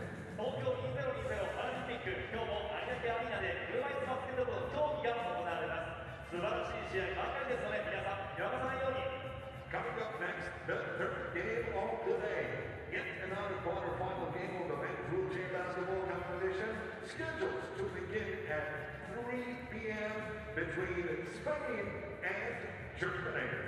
今日は男子車椅子バスケットボールすべての試合が準々決勝ベスト4をかけた戦いになります。今日はこの後午後3時からスペイン対ドイツの一戦が行われます。So, Minami-san, now it's time to check out the big screen for some COVID-19 countermeasures. さあ皆さんも、そしてスタッフさんもしっかりとマスクをしながらコロナ対策をしていきましょう。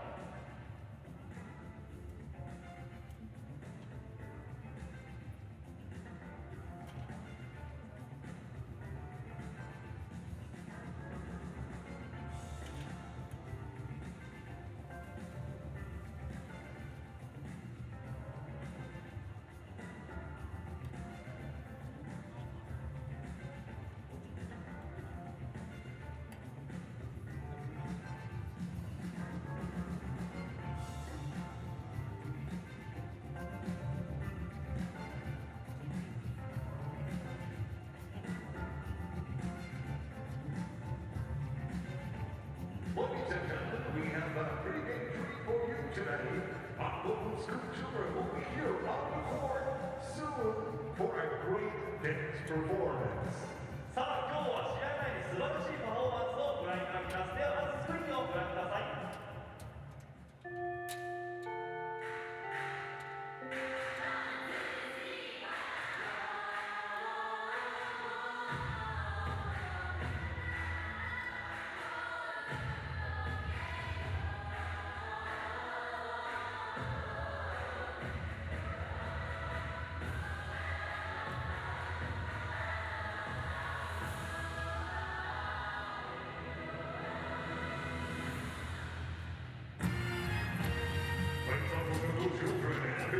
Preparing and practicing for the last 2 years to be here on one of the world's biggest stages. Ladies and gentlemen, please welcome Kuda.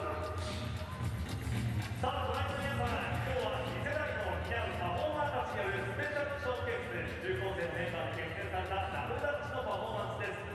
今日の日のために2年間練習を重ねてこの舞台にやってきました。皆さんもぜひ共に楽しんでいきましょう。それではダブルダッチのパフォーマンスお楽しみください。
some great music. Please welcome DJ Kaname.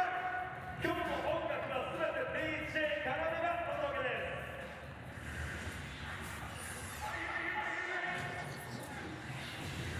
Ladies and gentlemen, welcome you to the Big party.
Ladies and gentlemen, please welcome Germany!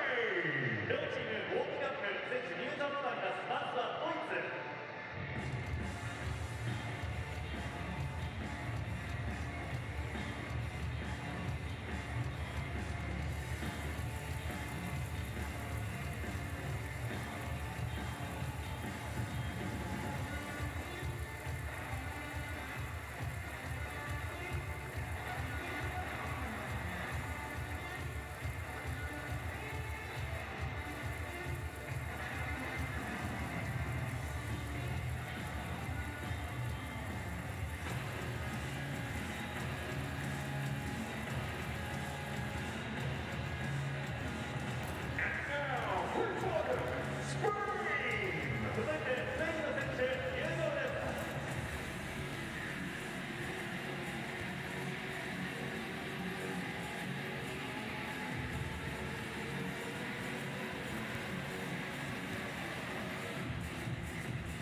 背番号14番アレクサンダー・ハルスキー選手、予選5試合を戦って平均得点は14得点、平均リバウンド 6.8、平均アシスト 4.6、平均出場時間は24分以上となっています。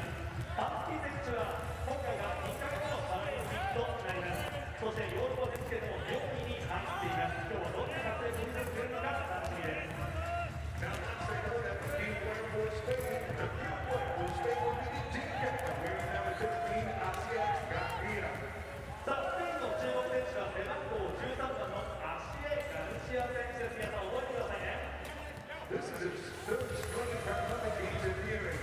At one performance, making some completed at triple-double average for Asiat Garcia. 19.4 points, 10.8 rebounds, and 11.4 assists so far in the tournament. さあ、アシエ・ガルシア選手ですが、予選5試合を戦って平均得点 19.4 ポイント、平均リバウンド 10.8、平均アシスト 11.4、平均でもトリプルダブルの達成と素晴らしい成績を収めています。チームとしてはリオパラリンピック銀メダルでした。今度こそこの東京2020で銀メダルを狙います。 This is going to be a great clash between two European teams, Spain and Germany. Spain has been scoring 46.8 points in the tournament, so Germany must do something to stop them, especially in the main if they want to become the semi-finalists.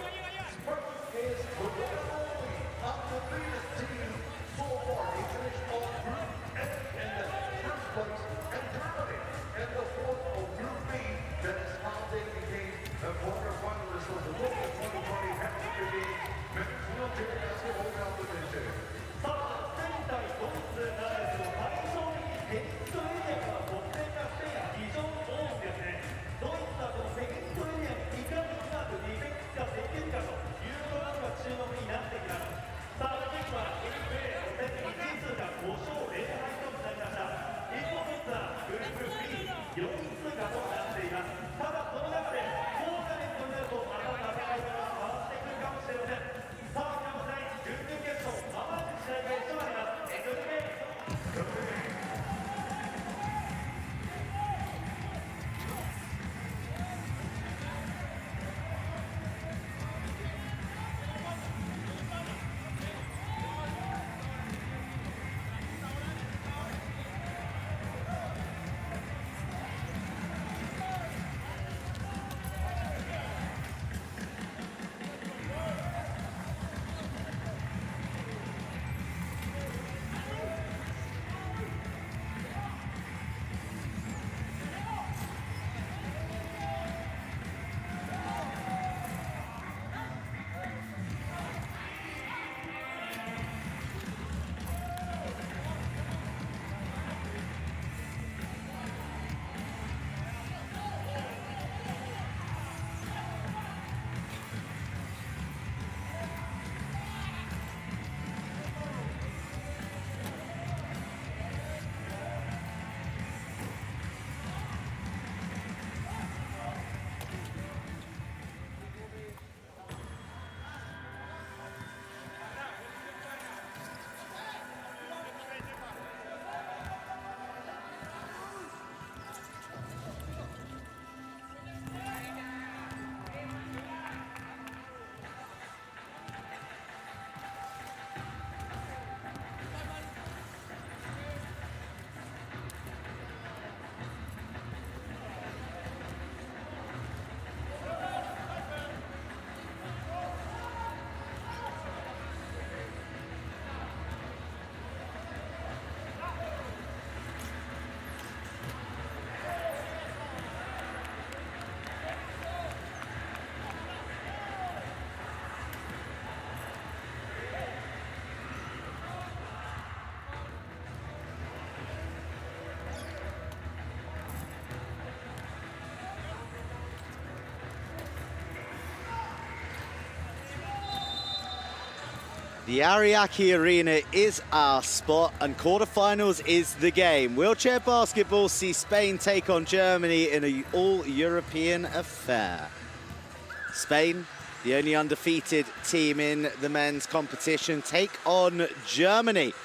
And their prize, a date with the United States, who put out Turkey in the other quarterfinal. Japan, Australia, Great Britain, Canada, still to throw down and see who books the semi-final berths.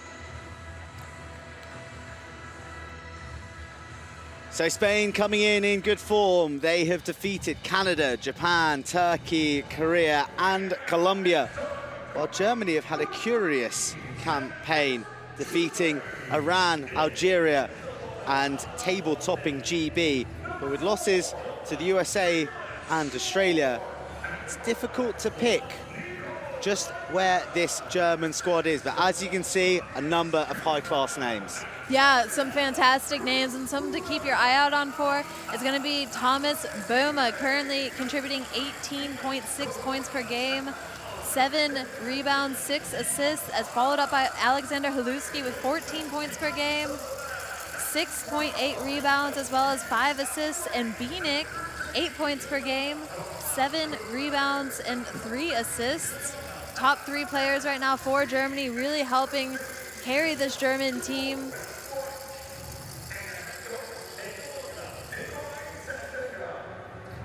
So plenty of talent to call upon from the coach Nikolai Zeltinger. As I said, momentum maybe not with the Germans, but with that impressive victory over GB, definitely a semi-final prospect.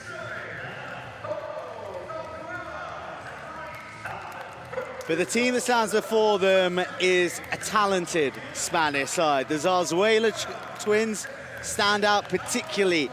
Alejandro topping the rebound charts, 5th in the rebound charts with 48. Captain Esia Garcia is their main man with 97 points. Just 3 points away from the big century. Big on the rebounds, big on the assists. And they have a triumvirate of talented youngsters. Oscar Onrubia, Ignacio Ortega, and Manuel Lorenzo.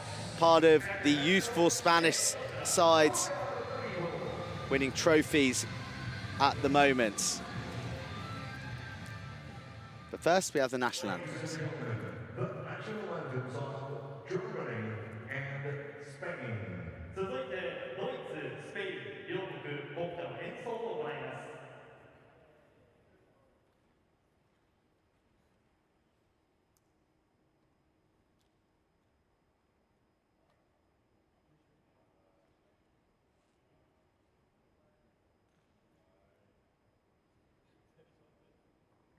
Ladies and gentlemen, we apologize for the technical difficulty. We're now going to be playing the national anthems of Germany and Spain.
Well, with the anthems finally played in a rare technical difficulty here at the Ariake, we're just about ready to get underway with the quarterfinal between Spain and Germany. Spain really, really flexing their wheelchair basketball muscles in the group stages, yet to taste defeat. But it has been Germany who's had the recent hex over the Spanish in the preliminaries before this Paralympics. Yeah, so Germany and Spain, not foreign to each other. They see each other all the time in the Europeans, and they did play some preparation games coming into Tokyo. Germany coming away mostly victorious out of those games, feeling pretty confident against Spain, but these two teams know each other, they know what to expect, so not only have they had time to prepare off the performances from each other in this tournament, but they've been able to prepare now for months off of what to expect. The Germans going through their final shots and warm-ups, looking to get their eye in so they can hit the ground running against the Spanish side, who have been mightily impressive. They topped the rebounds, offering 47 per game at this Paralympics. They're second in the steals chart with 7 per game. And as for field goals, only Turkey's percentage beats their 47.6 as we see the German lineup. Yeah, so Germany is going to come out with their starting 5. Number 5, Nico Dreimüller. Number 7, Christopher Huber. Number 8, Andre Bienek. Number 13, Thomas Böhme. And number 14, Alexander Haluski. So Haluski averaging 14 points per game. And just for those new to wheelchair basketball, the numbers next to those players' names are the classifications. And that is representative of the player's functional ability. The higher the classification number, the higher the functional ability. And when you have 5 players on the court in the Paralympics, that number cannot exceed 14. So it's a balance of functional ability classification as we see Spain. And for Spain, coming out will be number 5, Daniel Stix. Number 9, Alejandro Zarzuela. Number 11, Jordi Ruiz. Number 13, Asia Garcia, their captain. And number 28, Manuel Lorenzo, one of the youngsters of the team. So, Oscar Trigo, a man who bleeds Spanish wheelchair basketball, pointed to the role in 2017, former captain of Spain, leading them to bronze at 2 European Championships. So he knows what medal glory tastes like. Of course, Spain, the silver medalists from Rio. Bit of a surprise package in 2016, but nobody taking them lightly here at Tokyo 2020.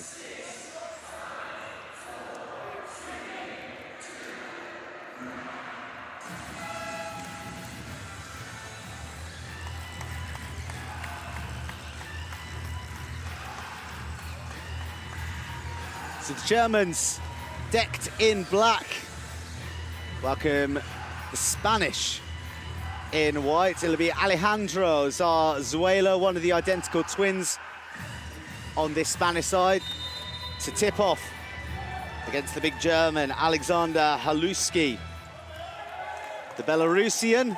And the Germans come away with possession nice and early. Andre Bienek taking it to the elbow of the key on the right-hand side. Tight tussle so far. 13, Thomas Böhme. Just dishing it up, and Germany on the board nice and early.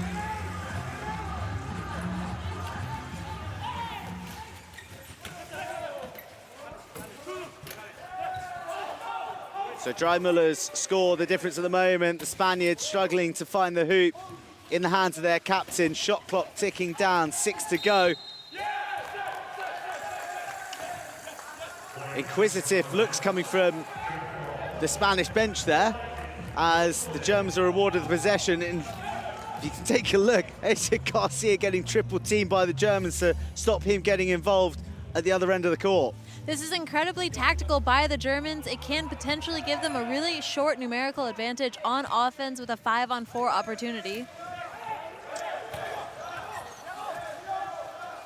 Wow, how sweet was that from Alexander Holuski. Three-pointer to open up his account for the game.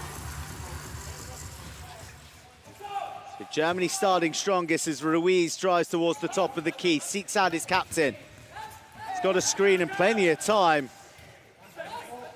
Goes back to the top of the key. Spain still looking to get on the board.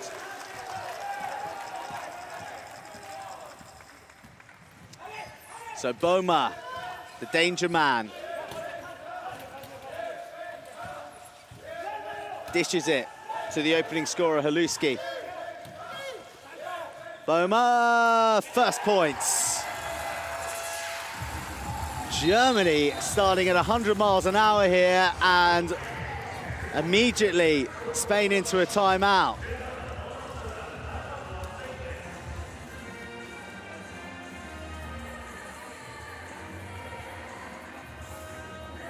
Well, here we go. What a start from the Germans.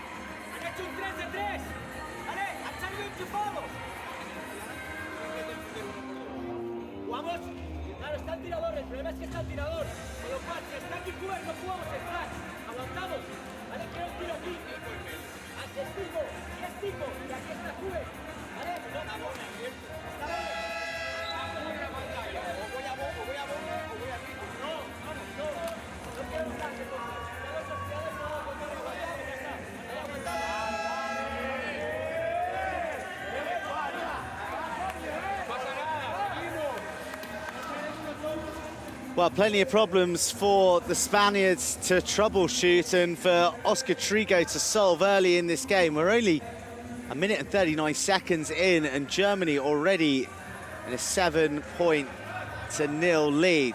Just absolute telepathy in their attack and surgical-like precision with the shots. Spain go long. Oh! And Ruiz turns to the bench to say, you know. Well, that was the response they needed.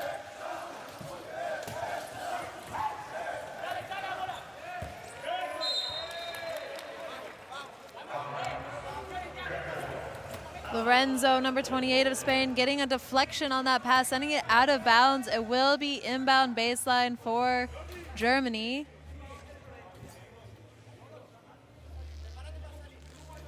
So Boma's attempted ball, they want to slip into the key, disrupted. Germany go long to their range man, Holuski, no good this time. Potentially a tactic we're going to see more from the Spaniards. A foul has been called on the floor. It will be given to number 8, Andre Bienik, his first personal foul of the game, first team foul.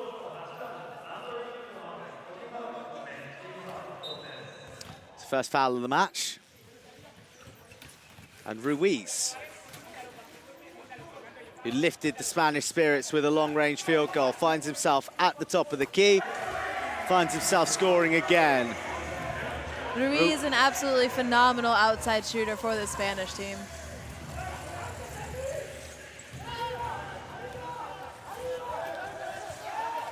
So Boma, haven't seen his best just yet. 93 points so far in the Paralympics, 7th highest scorer. Germany happy to go from range at the moment. But Garcia in on the rebound, so good on the rebound, in fact. 54 coming into this game. Only one other man has as many. He then gets the assist, which leads to the basket, and it's a foul. Power play from the Spanish captain. And something we've been seeing really great up till now from the German defense is they've really been keeping the paint, keeping that zone totally under control, not allowing Spain inside. Spain does have the height advantage on this offensive possession. Like we just saw, Spain getting inside and capitalizing on that opportunity, able to come away with the offensive rebound, the foul, and now the 2 free throw attempts. Wow, that was quite lovely from Alejandro Zarzuela. Can he make it a deuce?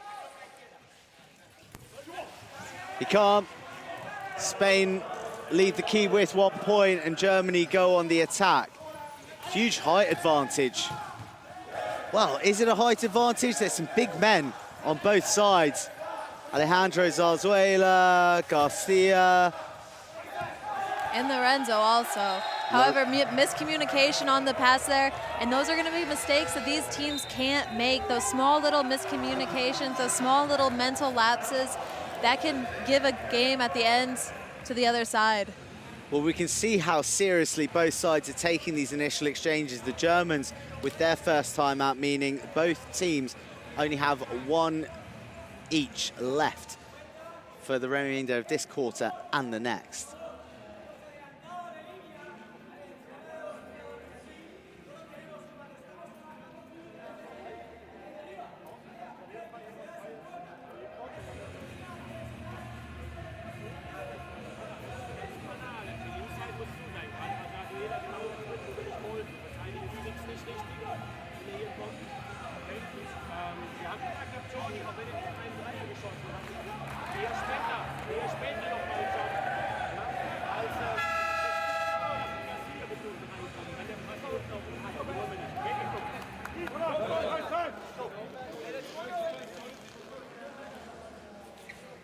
Well, the contrast of energy in huddles is stark.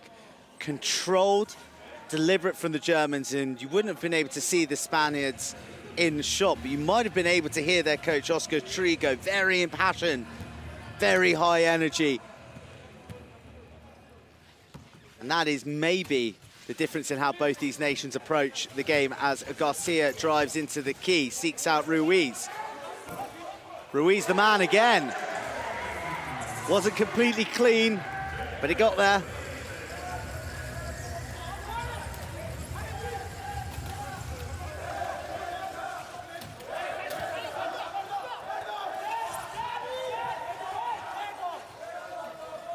Germany with the response, Thomas Boehmer.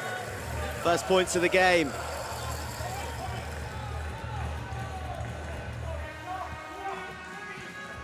So Garcia, very deliberate, surveys the scene before going for the snap, long field goal.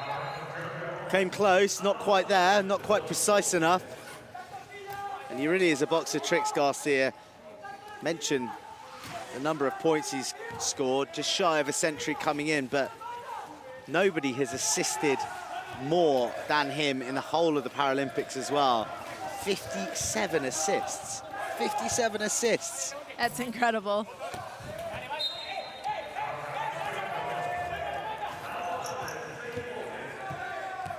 Nico Dreimüller not quite able to pull in the offensive rebound. Swats it out of bounds, so it will be baseline inbound for Spain. Trying to run that numerical advantage again. So Nico Dreimüller is impeded as well, legally, I'll add, in the backcourt, which delays his arrival, which gives Spain the numerical advantage. They find a way to unlock the key, and it's points through one of their big men, Alejandro Zarzuela.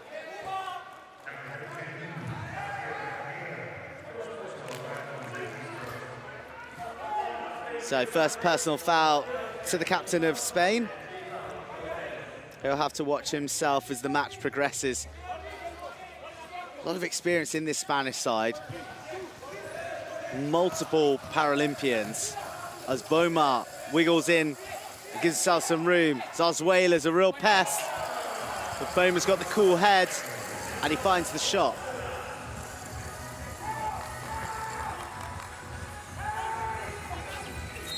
Garcia, well, it is a cliche, but a man that big moving so fast has unbelievable control as well as he shimmies through the attempted challenge. And that foul is going to be given on number 7, Christopher Huber, his first personal foul. However, team's third foul.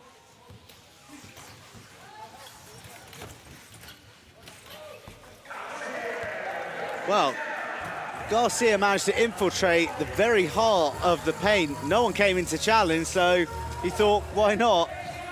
And comes away with the bucket. Spain take the lead after Germany had led 7-0 early in the exchanges. Balmer comes close. Garcia, wouldn't you know it, in for the rebound.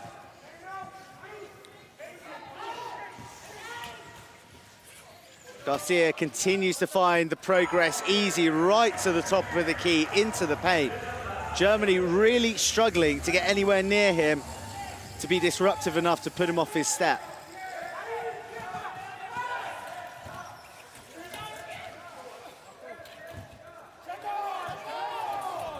Well, that is miraculous from Haluski. He didn't just have Garcia, he had Zarzuela in there as well. And sticks to, and he manages just to side arch his body and manipulate around all the arms and find the shot as Garcia finds the rim. 14 seconds restored to the shot clock. Into the hands of Ruiz, who started it all for the Spanish with a long three-pointer. Finds a two-er. It's a good game, isn't it? Yeah, Ruiz currently 4 of 4, shooting 100% with 9 points for Spain.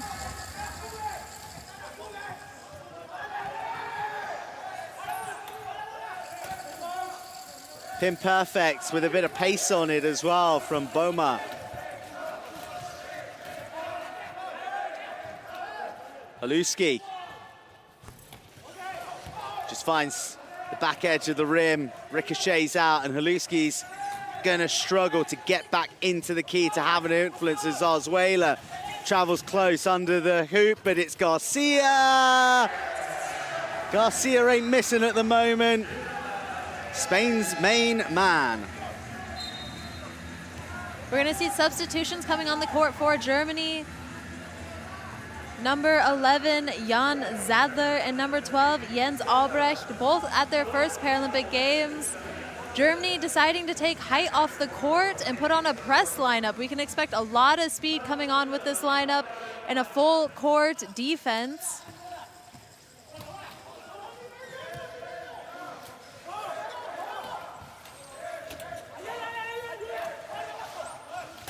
Great ball movement by the Germans. Bienek in the middle. Bienek for 2. And here we see that full court pressure coming from Germany. They need to make sure their communication stays sharp so they don't have these kind of opportunities. With the fast break from Spain. Well, Zarzuela would have expected more of himself. Garcia, the accomplice once again. The game and the scoring coming at a real thick and fast rate. Great shot to get away from Balmer, and he'll get the and one opportunity. It's exactly what Germany needed. And that foul is going to go to number 9, Zarzuela, his first personal foul. Boma being sent to the free throw line for an additional shot attempt. So Boma getting the shot away in the act of being fouled. So he gets the 2 for the shot, and he gets 1 from the free throw line. And Spain coming in with the substitutions. We're gonna see Pablo Zarzuela, number 7, taking the court. Every commentator's dream to see an identical twin roll onto the court.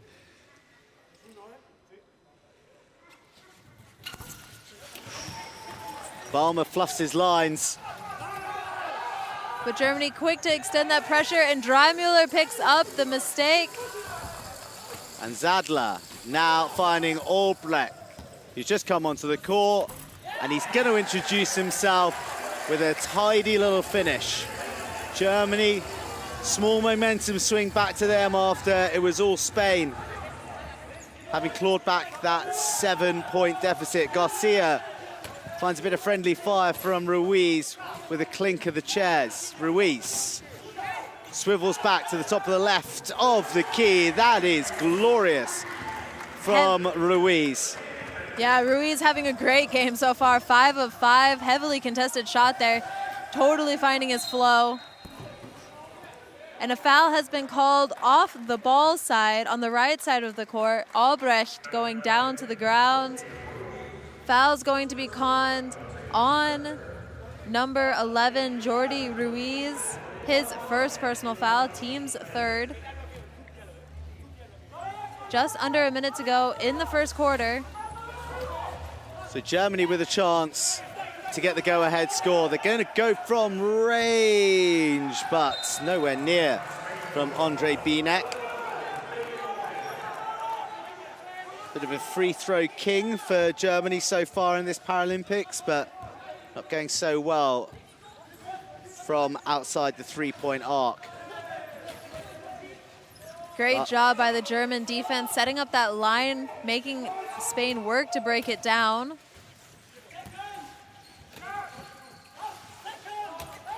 Well, that is beautiful variety to Spain's attack. It's all been Garcia, it's all been Ruiz. At that time, finding a way just to smuggle the ball to Daniel Stix, who glided through the heart of the German defense. We couldn't find the finish, but he does draw the foul. And that foul will be on number 11, Jan Zadler, his first personal foul.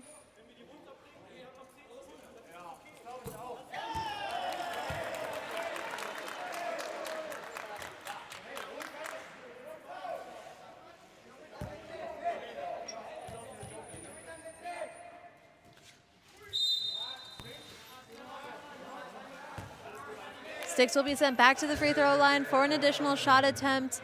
A player entered the key too early. They have to wait until the ball is released on the shot.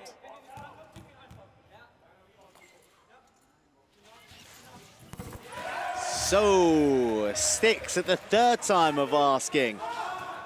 After overeagerness from the Germans gives him another opportunity. Spain out to a 2-point lead, 22.1 seconds remaining on this clock in the quarterfinal.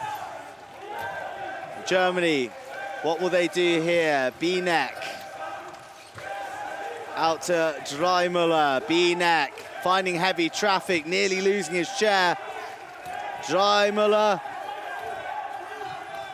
into Boma. They create a big shot from wide, but no good. On the rebound, Germany missing.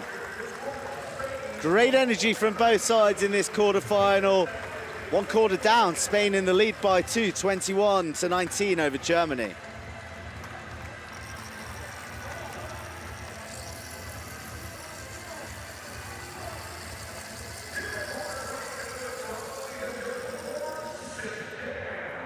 Here are the stats, and look at that from Spain. 60% on the field goals, although Germany no slouches with 53. Spain hot on the rebounds as they have been all Paralympics. But Germany, look at that, the points from turnover. They're really maximizing the opportunities.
A high-quality quarter-final between Spain and Germany, with Spain edging the first quarter, 20 points to 19 after Germany streaked into a 7-point lead early. And we're going to have substitutions coming up.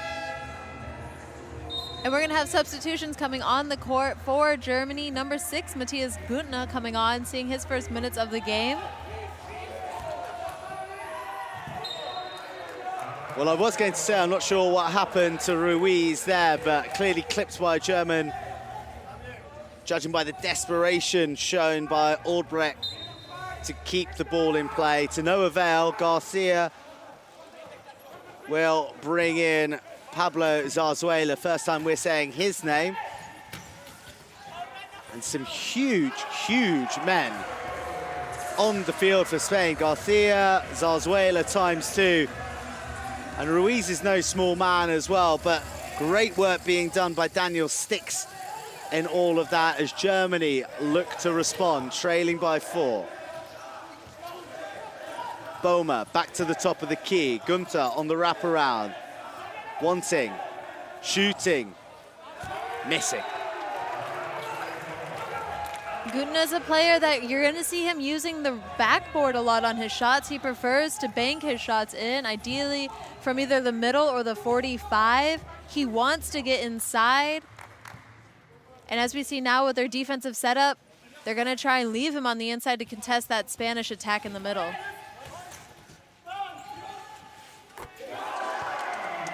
Well, Ruiz is seeing that hoop like the Grand Canyon at the moment. Just everything that's departing his hand is ending with a swoosh. But the Germans will like that. Albrecht squeezing the shot away, and he'll get the foul throw too. Albrecht at his first Paralympic Games, and he's been having quite the tournament so far. He's been an incredible bench player for this German team, coming in with some big minutes, putting up some big shots. And now he'll be sent to the free throw line for an additional attempt. The basket was good, his chance at a 3-point play. And the foul has been given to number 11, Jordi Ruiz. His second personal foul.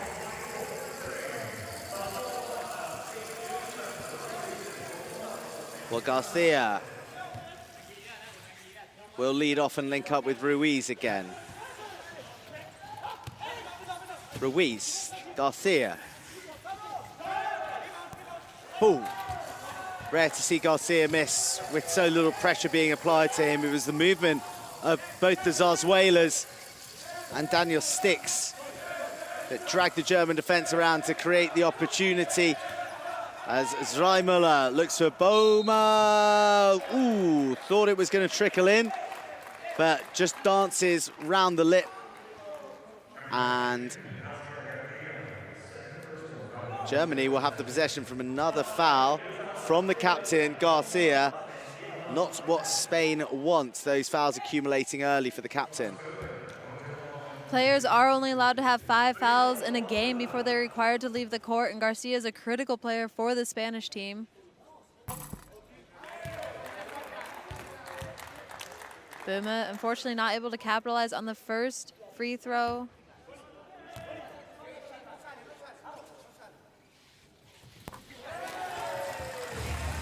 Boma gets the second one. And Zarzuela feeds Garcia, who goes on a rampage from the backcourt at pace again. Weaving into Boma's path just to divert his attentions. Garcia into the key, finding Ruiz. Doesn't drop.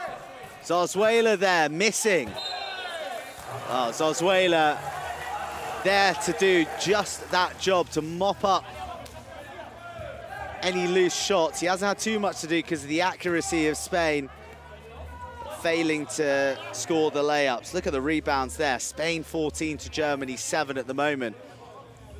Yeah, Germany's going to need to make sure they do a better job at boxing out on defense. Even though the shot goes up, maybe from outside, from Ruiz, they have to make sure to get chair contact on the other players so they can't roll in like we've been seeing from the Zarzuela twins and getting those offensive rebounds. Well, Gutner in the 6 jersey for Germany, brought on to fill that key and make life difficult for the likes of Zarzuela.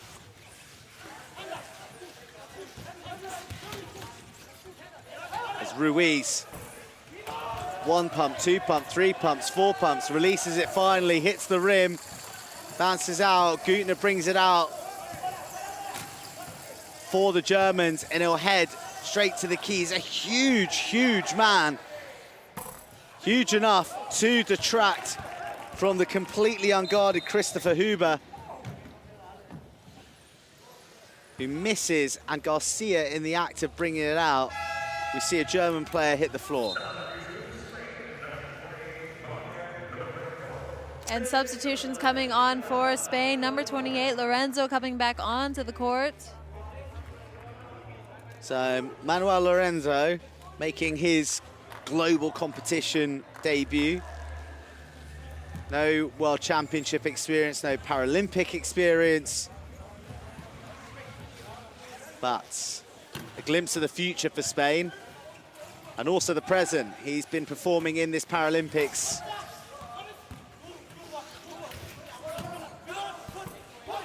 Well, Alces Garcia up to this point, but few shots not quite hitting the mark at the moment for Spain. They've cooled off a little in this quarter. They still lead by 2.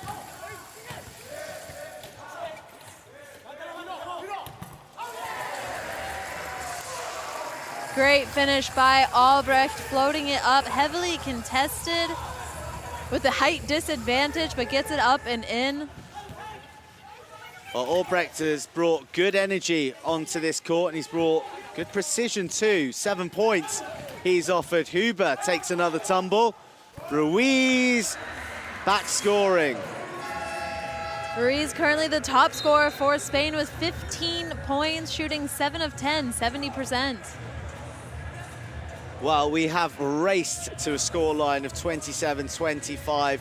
It's 21-19 at the end of the first quarter, so the points return has been relatively modest in the opening 3.5 minutes of this quarter. And now we see subs coming on for Germany. Their captain, number 10, Jan Haller, coming onto the court for the first time this game. An absolute sharp shooter from the middle. That is his zone. Free throw shot. So, Jan Haller, well, he takes up the position in the middle as predicted.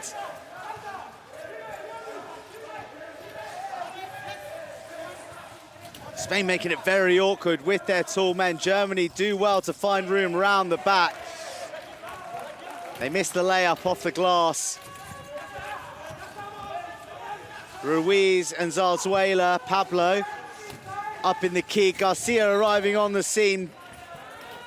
Bumped though by Guter, with Garcia traveling at pace. And that will be a foul. But no need to worry, it is only Gutna's first personal foul, team's second. So Gutner on one foul. Ruiz from range. Wow. Is Ruiz in the mood or what? He is feeling it this first half. 18 points so far for Jordi Ruiz. 73%, 2 from 3 on the three-point efforts. He's not going to want the halftime to come anytime soon.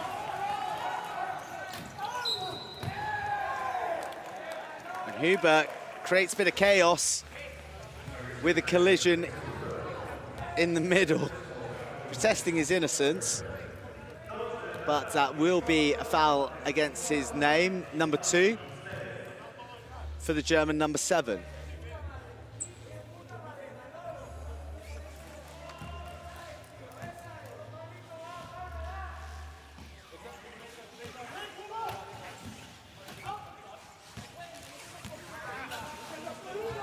Well, Garcia upended by Gutner, but violation at the backcourt. Yeah, so there has been a technical foul issued. Earlier in the game, Spain was given a technical foul warning for going out of bounds to create an advantage on court. And unfortunately, now number 28 of Spain, Lorenzo, has executed the same move, went out of bounds at the baseline. The ref says it was for an advantage. A technical foul will be issued against Lorenzo, only his first personal foul. However, it will lead to Boma having a free throw.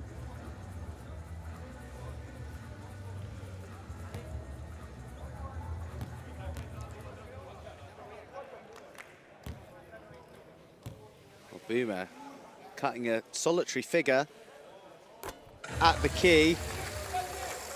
But doing the business.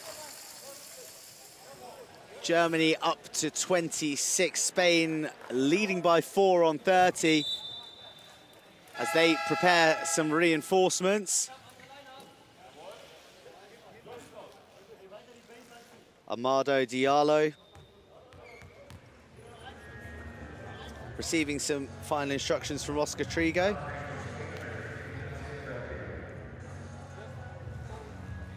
Actually, the players that appeared to have been checking into the table were just coming up to communicate with the coach before heading in. They did not check in with the table. A little too early on the buzzer. Spain not quite wanting to have substitutions yet. So Diallo and Sanchez there. Sanchez in his third paras. And Diallo, the Las Palmas native, in his second. See what, Oscar Trigo really enjoys that tactical whiteboard, doesn't he? A lot of scribblings going on as we go to a video review. And both teams using this opportunity, but something we would call dead time as an athlete. And they're using this almost like a free timeout. So the referees will go and use the review system, and both teams now gathering up to use this time to the best of their advantage. So presumably checking about this replacement with the Spanish players coming to the table.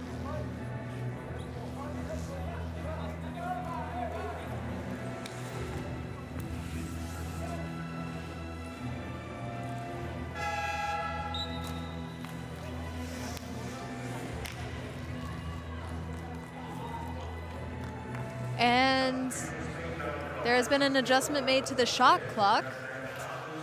Spain will receive 12 seconds on the shot clock. And in that time, Diallo has now entered the field of play. Garcia muscles his way through. He's on an arch back, nowhere near. Germany making it really difficult for the Spanish captain to settle in a position where he felt that he could execute the shot. Good work by Huber. Acting as a real pain for Diallo and Zarzuela. It is the captain, it is in his favoured spot at the top of the key. And it is Jan Haller opening his account for the match. 2 points, the deficit. Garcia. Unequivocally, the Spanish quarterback into Zarzuela. Pablo's in the game. Beautiful pick and roll run by Garcia and Zarzuela.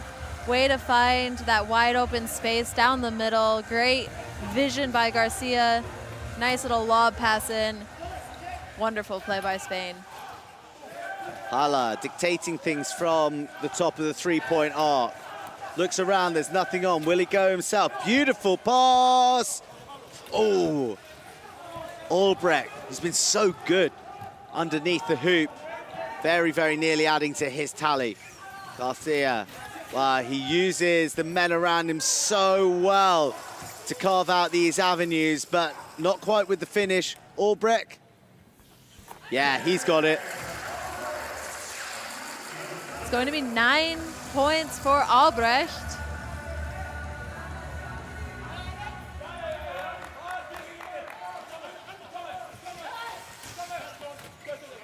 Diallo, first shot of the game. Bullseye.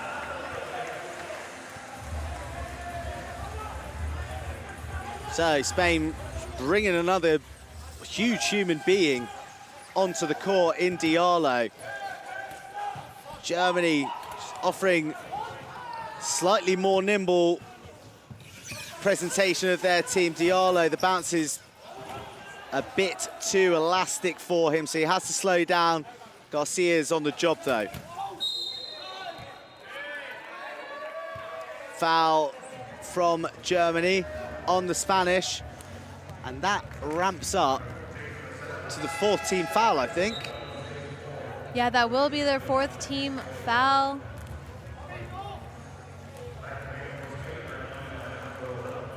The foul was given to Alex Haluski, his 2nd personal foul. And substitution coming back onto the court, Andre Bienek, number 8 for Germany. Jens Albrecht coming off. So it's Zarzuela for Zarzuelo, Pablo off Alejandro on Diallo. Looks nice. Had a look, but didn't drop.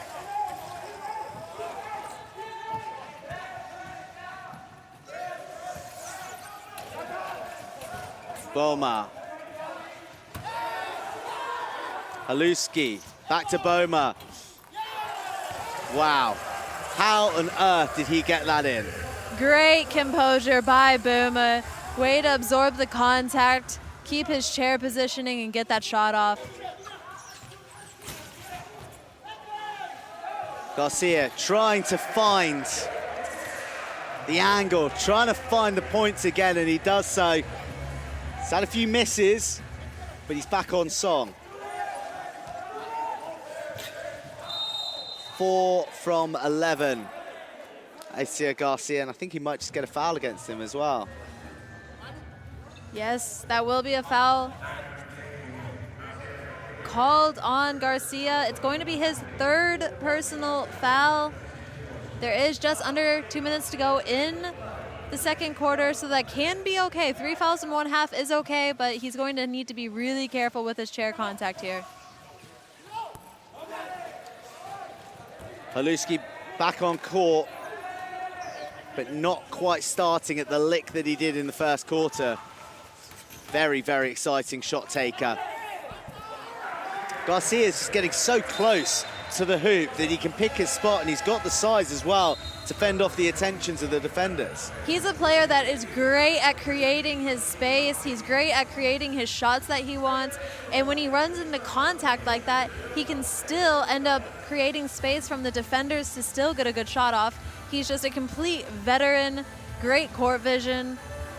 Getting a little bit of a break here as the second quarter ends down, but we now have number 11, Ruiz, coming back on the court, and number 14, Moritz, coming back on for the first time. Well, Beatnik does well to fashion the opportunity, but the Germans unable to capitalize upon it. Not unwilling, definitely want it. And as you said, Garcia just taking 90 extra seconds to sit on top of the halftime break that he'll get to suck in a bit of oxygen, recharge the batteries. And Ruiz hassled by Balma. Balma doing very, very well. The Spanish scramble well. Haluski! Key play from Germany with 53 seconds left. They trail the Spanish by 4. Good work from Balma, but Haluski needed the finish.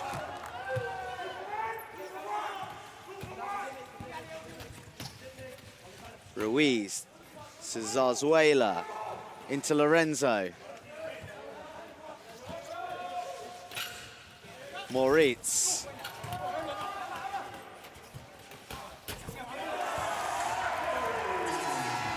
And Spain, they had to fight for it, but eventually they get it down the hatch.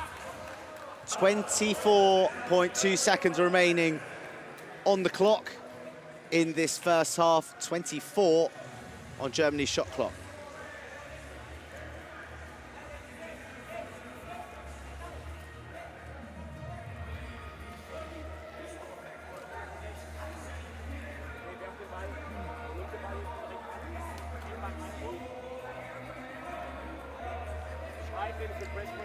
Well, there we see it, the leading scorers, and Ruiz has been irrepressible with the ball in hand when going for the net. Boma has grown. Albrecht has contributed 9 valuable points, whilst Garcia and Zarzuela have been the supporting cast for Ruiz of Spain. Haluski, he was hot at the start. We haven't seen too much of him for the back end of this half.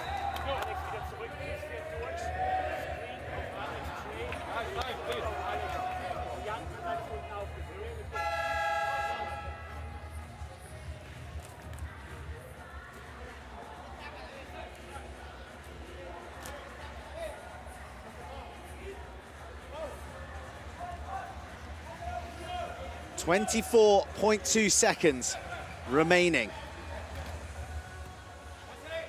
of a truly absorbing first half. Germany seeking to close the gap.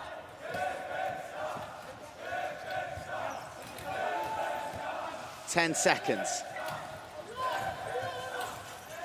Spoiled by Sane, but they win it back, Germany. Zarzuela failing to gather. One more go from Germany, but they cannot make the point. It was their captain, it was Haller, but it was no dice. Well, we got a game on our hands here at the Ariake Arena. Half-time between Spain and Germany, and the Spaniards lead the Germans 40-34.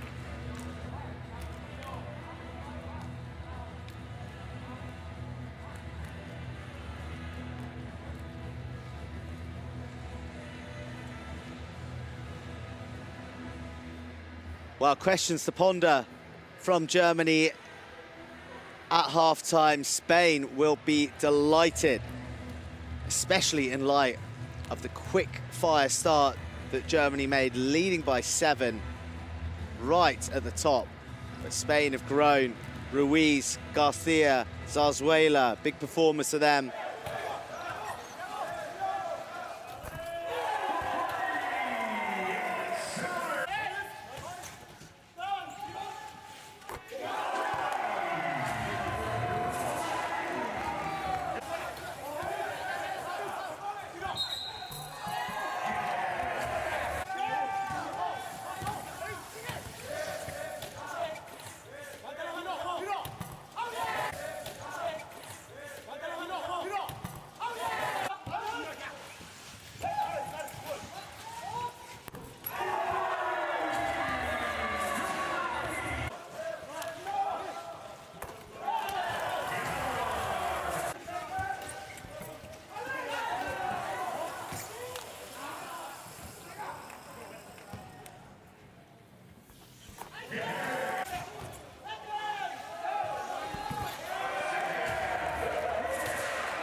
Well, pretty even Stevens on the stats front from that first half.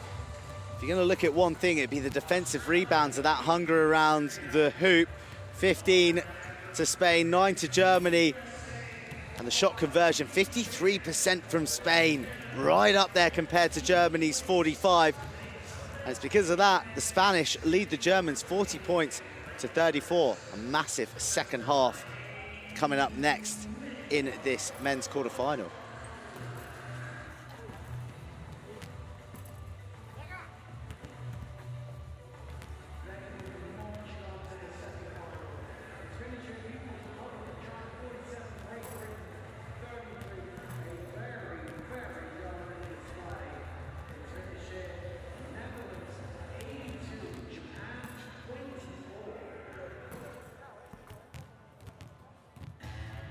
Going forward to the semi-finals matchups in the women's wheelchair basketball competition. You know, do you like football? I love football too, just like we do love wheelchair basketball.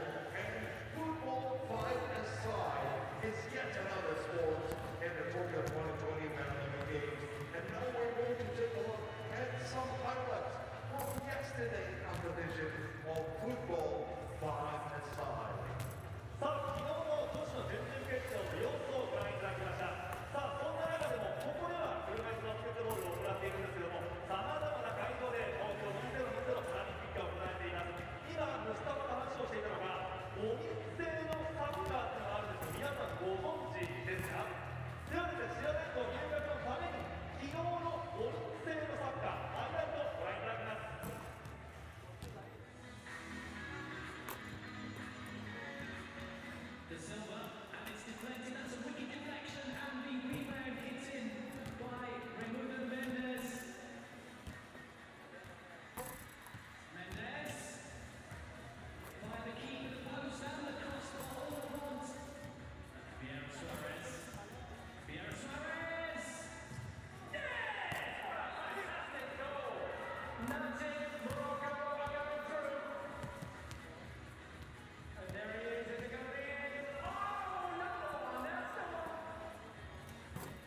and gentlemen, during halftime, now it's time for Dance Cam.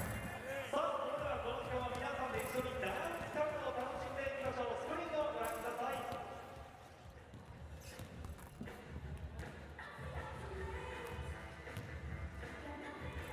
It's time to shake it up. Let's dance, show us the moves. Oh yes. さあ、それでは SNS のブーメランのように皆さんダンスを持っていきますよ。 And whose turn is it going to be now? Your turn. Now, watch the countdown on the screen. 2, 1, go!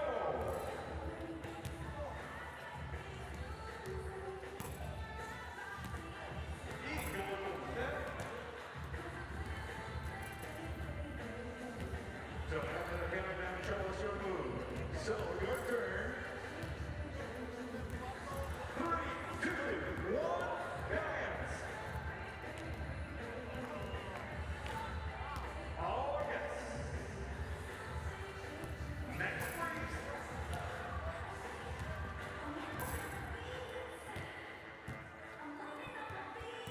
2, 1, dance!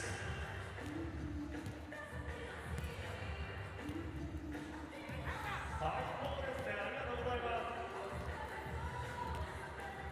さあ、では続いては、さあ、こちらの2人でいきましょう。 Ready for the countdown? 2, 1, go! Banana and orange shaking.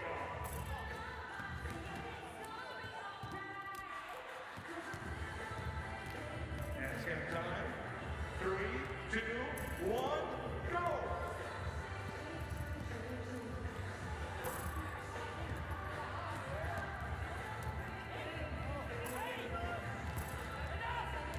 And now, Apple dance. 2, 1, let's dance! Shake it up!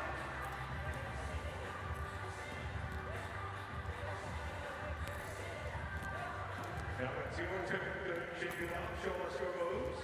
You're on the big screen. 2, 1, go!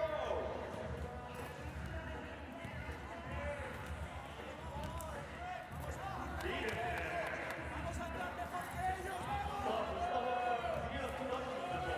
next. You ready? 3, 2, 1, dance! Oh yes! Shake it up! いいですね。もっと流行ってるんだな。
40 points to 34, the scoreline here between Spain and Germany. In the men's basketball wheelchair competition at Tokyo 2020 Paralympics.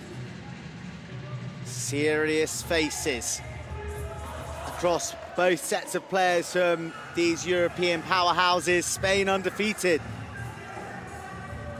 in the competition. They'll need to keep it that way if they're to progress to the semi-finals. But the Germans, they've tasted frequent success over this Spanish team in the preliminaries before Tokyo 2020, but it matters not. This is the only match that matters now.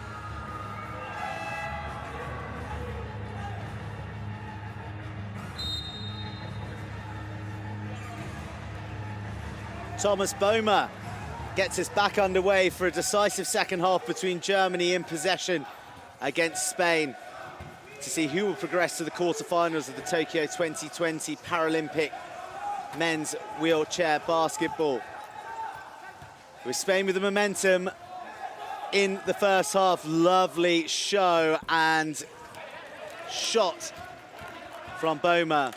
But once again, Germany's shots not landing, struggling in the 30 percentiles when it comes to success, but that steal will help very nicely indeed. The introduction of Haluski, who trained a couple of long efforts in the field goal front early in the first half, showing his defensive acumen. Huber being harried by a really relentless Spanish defense. Shot clock trickling down. Oh my goodness, extraordinary from Jens Albrecht. It was a desperation shot, but boy, was that good. It was Boomer.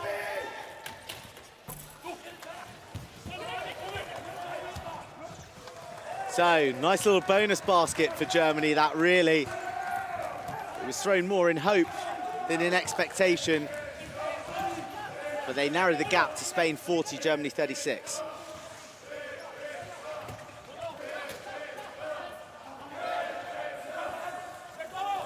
Huber dishes to Boehmer. No good. Germany still get the rebound. Good awareness to find Haluski. And this is the perfect start for Germany.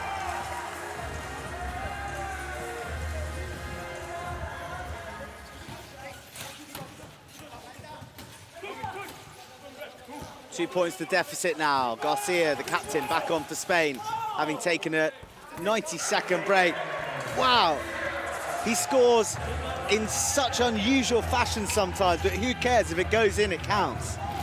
He's great at using the backboard to get the ball to drop in, and that's what we just saw right there. So improvisation from Garcia to match his dead-eye shooting from the first half. Went through a bit of a sticky patch, but was racking up the points. Come to conclusion as Dreimüller gets scoring for the first time in a while. Garcia goes from range. Diallo, huge man in the paint, doing exactly what he's been positioned there for. Clean up the crumbs and then empty those crumbs into the net. And he restores Spain to a 4-point advantage.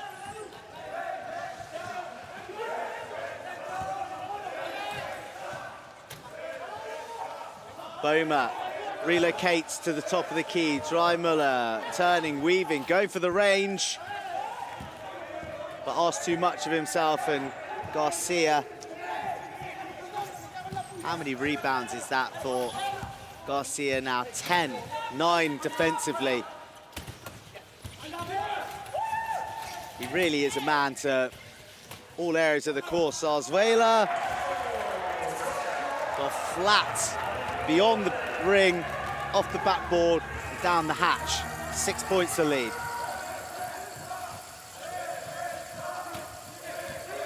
Spain doing a great job establishing this line here, keeping Germany at a pretty far distance. Still under the three-point range, but long twos. Bieniek finding the gap, though. Well, you simply have to applaud the dexterity of the hands of Bieniek there, traveling at pace. The pass slightly behind him, but he manages to reel it in and then put enough spin on the ball off the back glass and in for the points. And Bieniek did just get called for a foul. It will be his second personal foul. Substitutions coming onto the court for Germany. Number 6, Güntner. Spain currently keeping Bieniek backpicked at about half court. They want to try and run a 5-on-4 advantage, but Bieniek quick to recover. Well, quick to recover, sufficient pressure to get Garcia to miss. Diallo under even more pressure. And that's going to be a technical foul warning on Germany.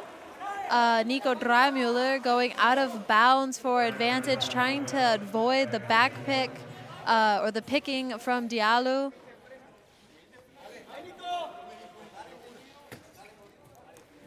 It will be Spain ball at the baseline.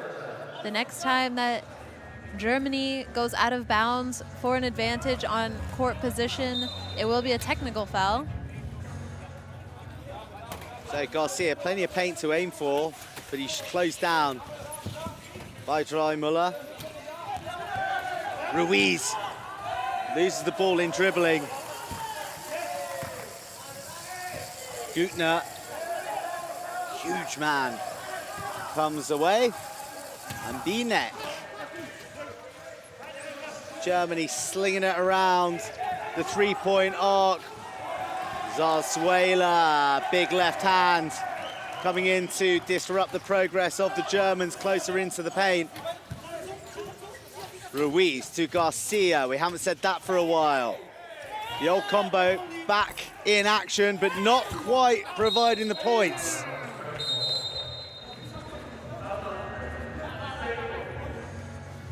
Players on the court will also receive a warning now for the communication. The ref's not exactly liking it, either in the direction of the other players or to the referees. Referees saying, tone it down a little, guys. Too much smack talk. Little bit too much smack talk going on for the referees' liking.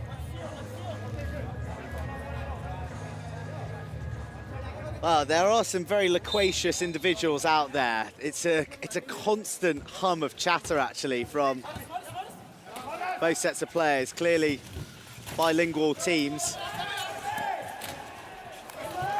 Ruiz knows only one language, though, at the moment, and that is points. Yeah, Ruiz now at 20 points, top scorer for Spain, shooting 75%. Güntner, oh, jiggles out. It was deep in the jaws, but regurgitated itself, and then he doesn't get the rebound, and Spain get the ball. Spain doing a quick job there, now keeping Huber out with 3 players. They're going to try and do a quick release to have a 5-on-4 advantage. However, Germany having substitutions coming onto the court. It's going to take a little bit more time. The German team now deciding to extend up a little. Will they be able to help get Huber back? Well, poor old Huber is being subbed off the court. So that was a good move by Nikolai Zeltinger. So it heralds the arrival of Jan Zadler. As well as Jens Albrecht coming back on the court. This is the press lineup we saw earlier in the second quarter. Went on a little bit of a run, currently in the positive for the plus-minus. Albrecht first to the rebound, but Garcia almost nicks it. Too much physicality from Spain on Bieniek. That will be a foul called on number 9, Alejandro Zarzuela, his second personal foul. Well, he got his first one actually right at the start of the game, but he's been squeaky clean ever since. Spanish player mainly in danger is Garcia, but Ruiz has taken a miscontrol from Binek. And Spain have numbers, but they take too long. Oh, goodness me, to transfer from their own half across the halfway threshold. Yeah, a team does only have 8 seconds to get the ball over half after maintaining possession of the ball. Great job by the press lineup of Germany, causing some chaos, forcing that 8-second violation. They weren't under any real pressure there, were they? More of an absent-minded error. But Germany don't make them pay. Neither team really scoring with reckless abandon at the moment. Will Garcia change all that? Look at the height, look at the control. Look at Ruiz. Rims out. Boma. We got this quarter underway for the Germans in fine fashion with a flurry of points. Oh, what a pass. Zadler in for his first points of this Paralympic quarterfinal. And Germany really quick to establish that wall. Great communication, trying to eliminate picking angles.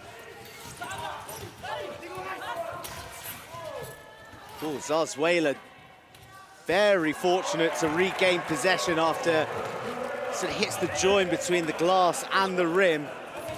And then one-handedly with a huge, huge right hand, backspins it in. Look at the second chance points. Spain haven't needed a second invitation. 13 to the German second as Zadler finds himself in a purple patch. Second bucket in under 60 seconds. Yeah, great finishes by Zadler, his first Paralympic Games. Great composure by this lineup that we're seeing here so far. And substitutions coming on the court for Spain. Number 24, Ortega, coming onto the court, and number 8, Lara.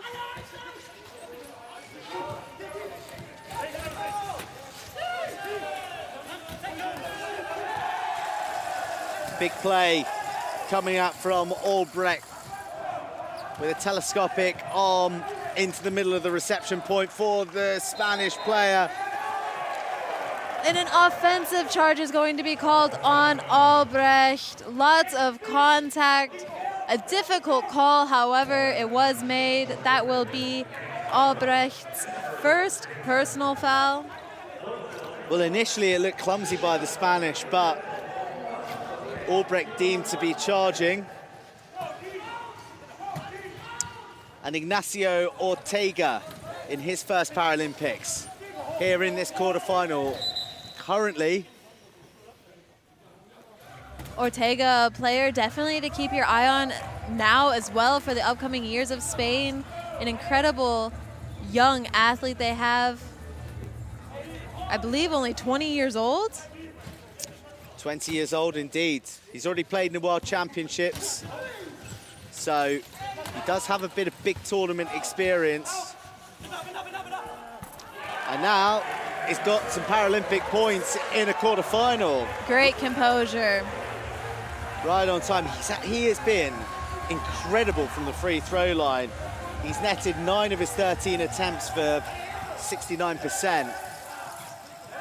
Well, the other rookie, Lorenzo, 12 from 18. So they're sharp shooters, these young guns. And Zadler looking for his third German bucket on the bounce. Spain needing to get the ball over half. Fall short in his attempt. It's the long Hail Mary from Garcia, finding Ortega, supported by Sanchez. Oh, Sanchez is being invited to shoot. He goes over the top to Zarzuela instead. And it's poetry in motion with Zarzuela arriving, right place, right time, and he's got the finish to stretch Spain to a handsome 8-point advantage with less than 30 on the third quarter clock.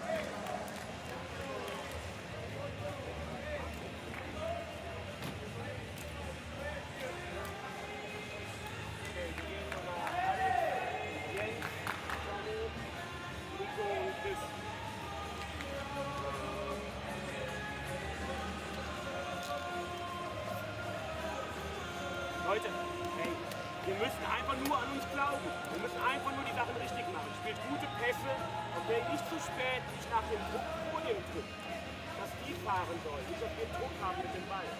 Okay? Wir spielen eine 5 für den Alex, mit Jens im Sturm. Okay? Alex von hinten. Okay, let's go guys. Hey, jump on noise, let's go. Please.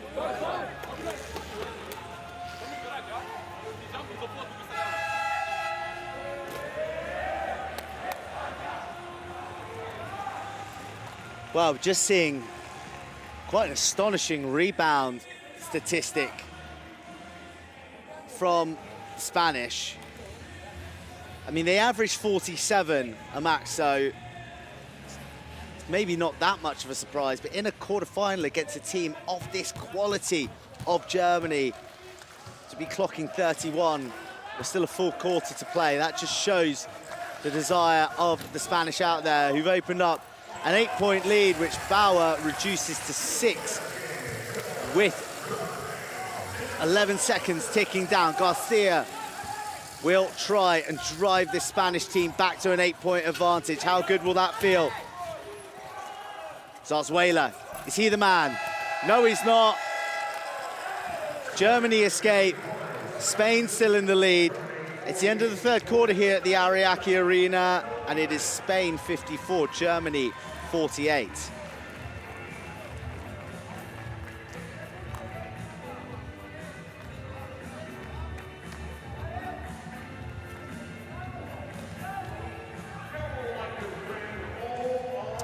The area game stats, and the Germans far more accurate since the turn of the half, up to 40% accuracy on the field goals.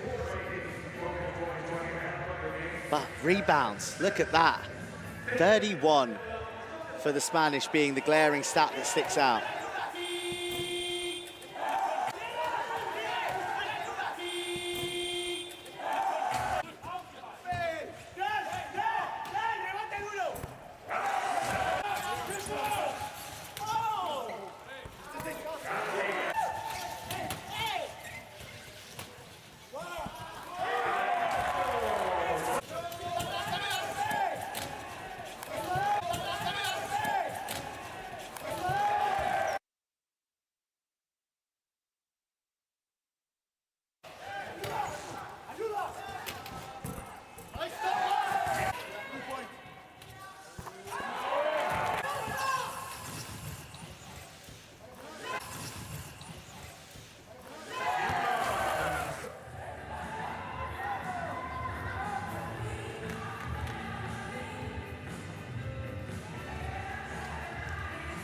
So 1 quarter remaining of this men's wheelchair basketball quarterfinal. Spain in the box seat, leading Germany 54-48.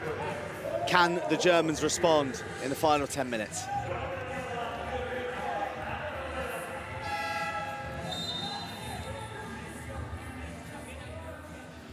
Aluski of Germany gets us underway. 1-2 with Baumer, and he's back in play. He started the scoring off for the Germans with a 3-pointer, but Baumer, charged with the responsibility, hits the rim, and Zarzuela, one of Spain's many big men, carries the play forward before finding a low-category man, nearly. Sanchez extending the lead, or restoring the lead back to 8, which it was just on the brink of end of third quarter before Germany scored.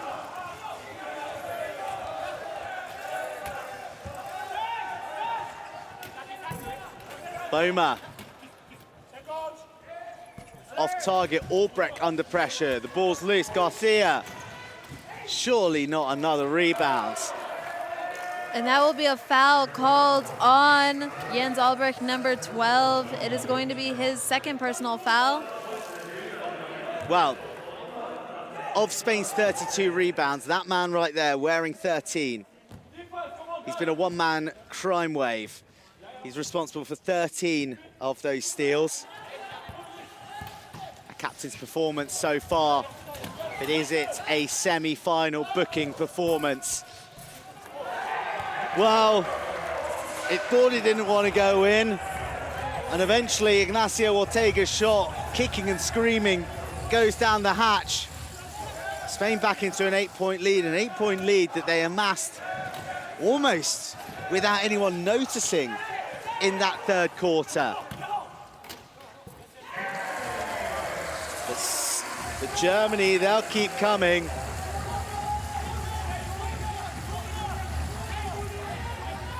Jens Albrecht, one of the star performers for the German team. Whoa. Garcia bites his fingernails. He knows how close that was to embellishing their cushion to 9. Albrecht in and around the danger areas as he has been. Haluski seeks out Boma. Boma off the mark. Wow, wonderful rebound work from Huber. Unfortunately, a 3-second call is made. Huber, great rebound, however, quickly swarmed by all of the height of Spain, not able to find any of his own teammates to get an outlet pass. He needed to get a shot up, instead loses the ball, gets a 3-second call. But it was like watching 3 Spanish school bullies trying to nick Huber's lunch money there. They definitely swarmed him in a millisecond. So crowded around and no outlet for Huber, who'd done so well to get the rebound. In the hands of the rebound king of Spain, fluffing his lines from the free throw line. That's good work, though, from Bauer to lock up Garcia. It's 3-on-1 for Germany. They need to score here. Oh, you don't get closer than that from Bauer. Baumer.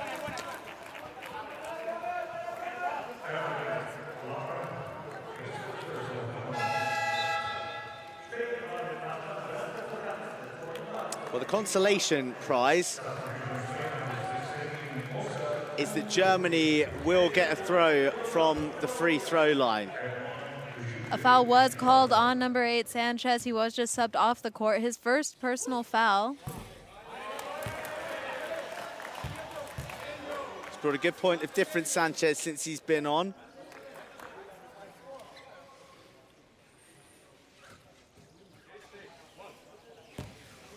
But his departure means we welcome Onrubia, Germany.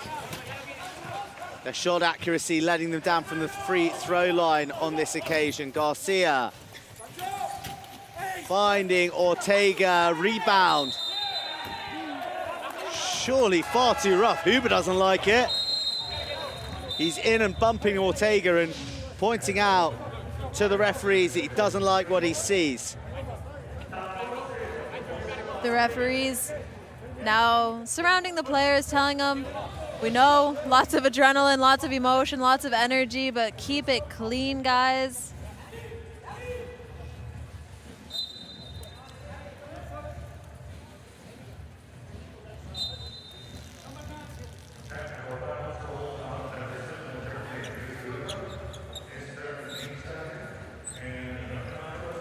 And a technical foul has been called on Germany. Looking for clarification on who? It was on Huber. On number 7, Christopher Huber. That is going to be his 3rd personal foul. I wonder what that was for, whether it's him coming in after the play. I think he maybe could have said something that got him in trouble. Wow, Garcia taking the sting out of the attack for the time being. He's got 2 seconds. 1. Just left Zarzuela with too much to do. Ricochets out, and Germany will look to try and escape their half. Spain making it tough for them. Binek in pursuit. Beautiful interplay. Huber gets his revenge with a hoop. Wow, that's the nicest of the match, I think. Fantastic left-handed finish there by Huber.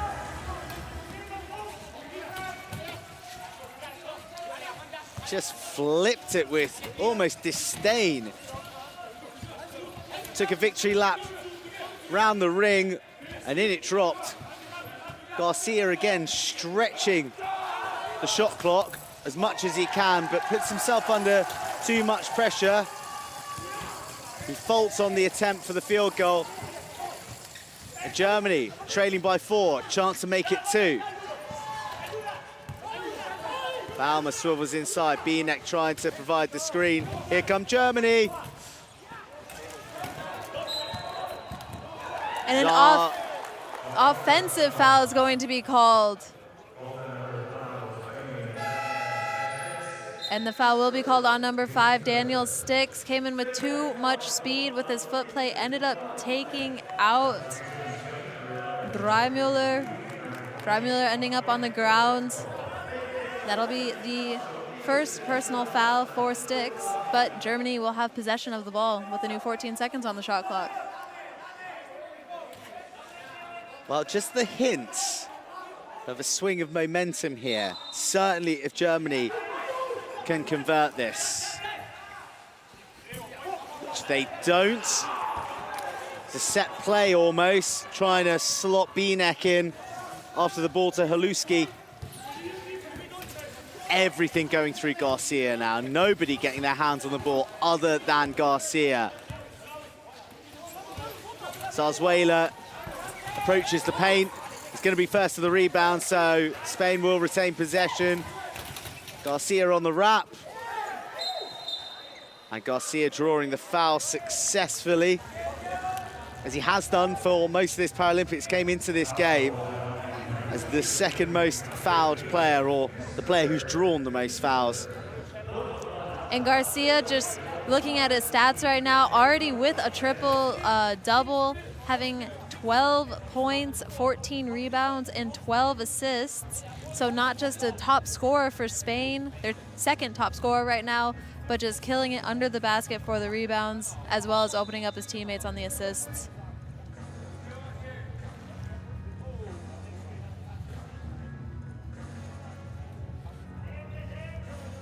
Well, a private audience with the referee is never good. It appears this will actually be with the commissioner.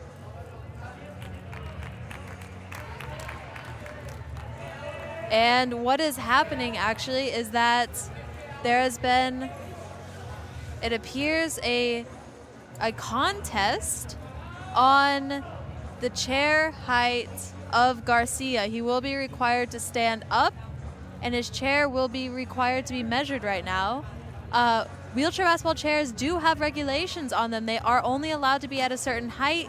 The wheels are only allowed to be in certain positions. There are regulations to all of it. If these rules are broken, the chair will be determined illegal, and he would not be able to continue on playing with this chair.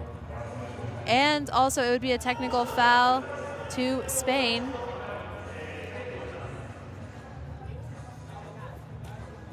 How regularly does this occur in the game of wheelchair basketball? This doesn't occur so often, because if the chair is determined okay, then it is actually a technical foul to the team that puts in the question. So Germany would then receive another technical foul.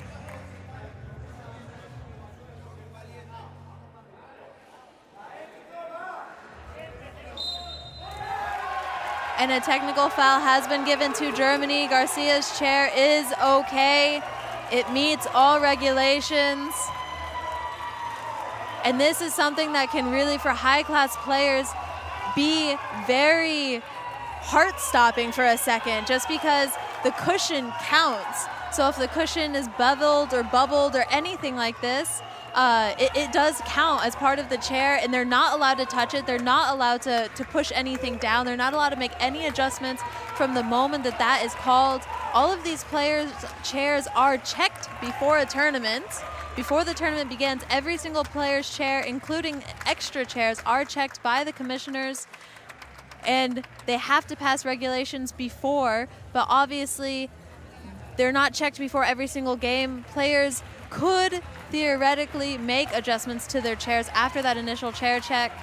Germany thinking that the chair maybe was adjusted to not meet regulations, and it does. Technical foul goes to Germany. Garcia being sent to the free throw line. Wow, quite extraordinary moment in this quarterfinal. I don't think we've seen this yet in the tournament.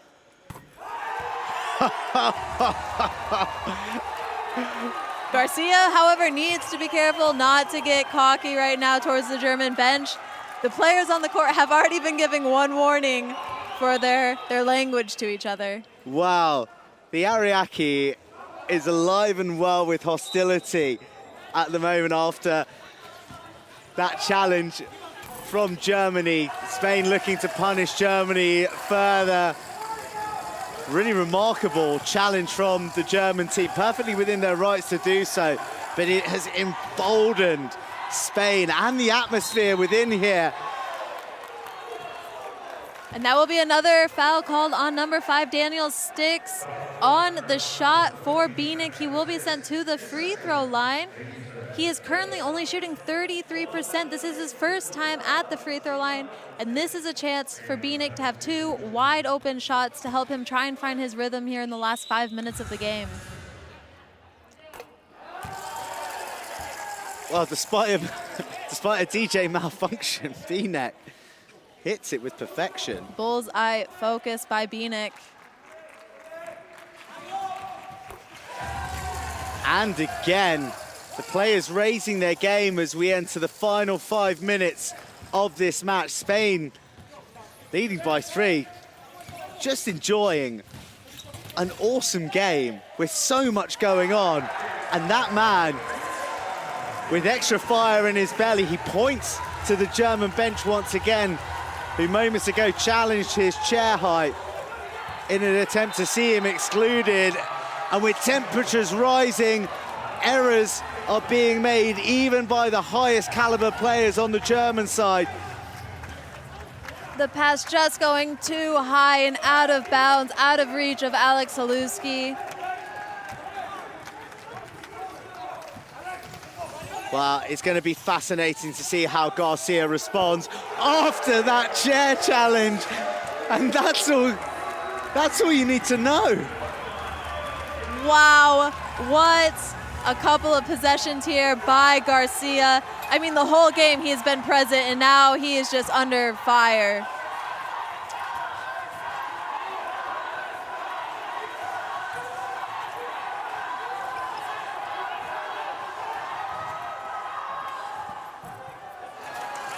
Great finish from Huber under pressure, just allowing the stadium noise to fill the air right there. The Spanish contingent are so noisy, so loud. And it's all because of what they perceive to be a wrong against their captain Garcia, but also because of the things that Garcia is doing on the court. Now with the assist, he's had a free throw, a 2-point, a 3-point, an assist. It's almost like the challenge has made his chair even bigger now. Yeah, he's using this momentum. And Germany not able to capitalize on that layup by Buma. However, extending a full press right now.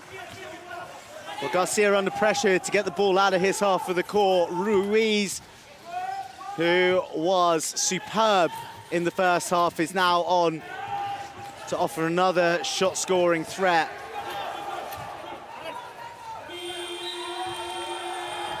And that could be a momentum change possibly for Germany now. A 24-second shot clock violation. Spain not able to gather full composure. Ends up losing the ball with just a second left. German inball from the sideline. But they still lead by 8, the Spanish. That could have been a big shot for Germany, but they do regather through Bieniek. He'll go for 3, so close. Garcia, another rebound, number 16 in the match.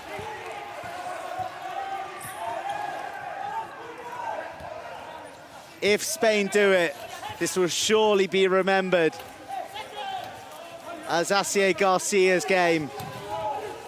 Ruiz to his captain from the corner. Not quite on the money. So 2 minutes, 15 seconds remaining. 2 timeouts in the bank for Germany, 3 for Spain. Spain registered their 5th team foul, though. Yeah, so Spain is in team fouls. That foul was on number 28, Lorenzo, his 2nd personal foul.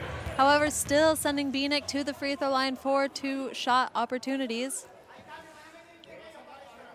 Well, Binek was inch perfect last time he was at the free throw line, as we're going to see the introduction of, by the looks of things, Zadler, who helped himself to a couple of nice finishes, and number 12, Jens Olbrecht, who's been one of the key performers in truth for Germany. 11 points, but real all action, great energy out there.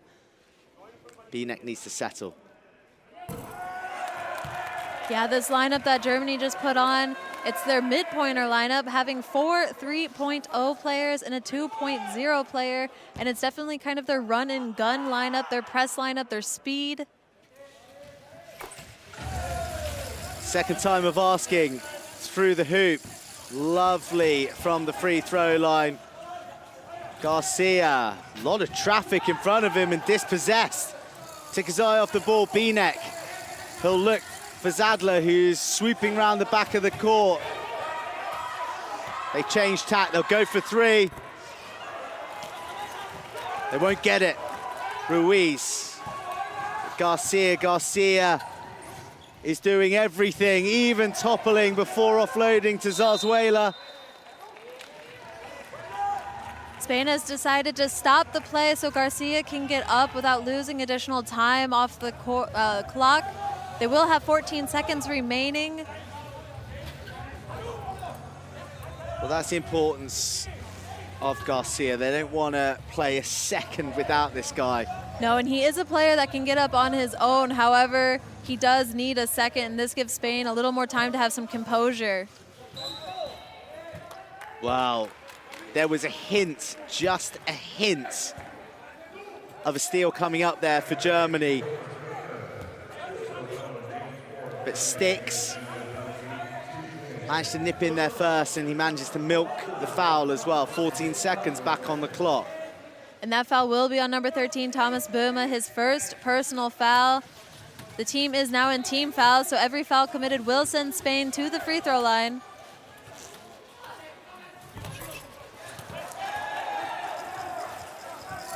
Lorenzo on the collapse, can't make the shot, scoops himself back up. Numerical advantage for Germany. But Binek nowhere near, in truth, to landing that one. The clock, 1 minute, 21 seconds, the deficit, 7 points. And here we see Binek coming in quick with a foul. He wants to make sure there's not a lot of time running off the clock. However, that is his 4th personal foul. He needs to be very careful as well as very smart, because if he gets his 5th, he will have to go off the court.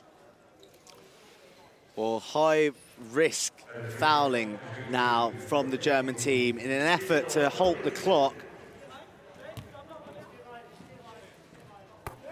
They foul the Spanish player. He'll get 2 free throws, but of all the Spanish players, would you pick Ruiz? He has been having an incredible game, and we haven't even seen him that much here in the second half. Still their top scorer, though, at 21 points. Wow, only comes away with 1 point on that occasion. Baumer, who's gone quiet in this quarter. Can their talisman lift them up? Well, it's not him. It's Nico Dreimüller with the 3-pointer. And a quick foul by Albrecht, number 12 of Germany. It's going to be his 3rd personal foul. So we can get used to a few more fouls here from Germany. There's strategy involved here. Yeah, so this is going to be very tactical fouls. They want to try and get Spain on the line, but ideally the weaker free throw shooter, something they haven't been able to execute quite yet, obviously not wanting to send Ruiz or Garcia to the line. And the idea is that the hope of having the lower percentage free throw shooters shooting the free throws, missing. However, they need to get the rebound. They can't allow that offensive rebound to happen for an additional 2 more points. But if they get the rebound off the miss, it gives them an offensive possession a lot quicker than allowing Spain to run the time down on offense. Well, this has been the feature of this contest, the 29th 29 defensive rebounds to Spain, 14 offensive rebounds to Spain, and that is compared to just 31 total across the board from Germany. And a foul has been committed by number 28, Lorenzo of Spain, on the shooting foul for Bieniek. He will be sent to the free throw line.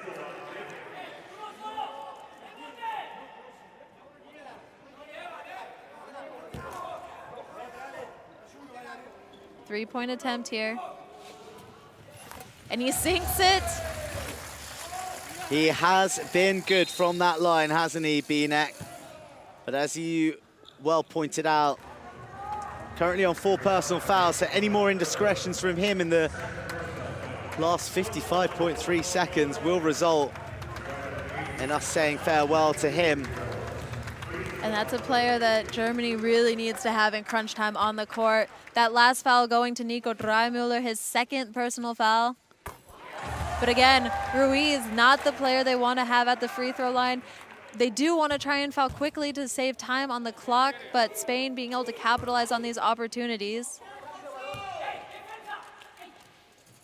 Well, Ruiz helps himself to points, 22 and 23 for his personal haul. He's the top scorer for Spain.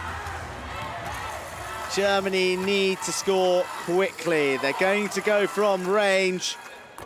Wow, And big from Bieniek.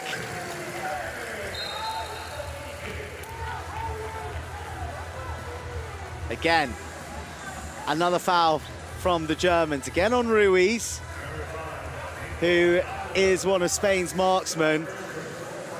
I'm not quite sure if I've got the mathematical capability to work out that if Ruiz keeps draining 2 points and Bieniek keeps going down the other end and draining 3s, if we've got quite enough time for Germany to overhaul the deficit, but that'll help with Ruiz missing. 45 seconds is a long time right now, with Germany doing a great job at an end of game situation. However, Spain executing free throws, Germany needing to finish on the opposite end. That last foul was on Nico Dreimüller, his 3rd personal foul. Well, Albrecht goes into the paint. Instead, they go with their number 5, Dreimüller. And that's going to be a foul called on Garcia. It appeared to be a jump ball. However, Garcia ended up getting a little bit of contact on Nico Dreimüller's arm.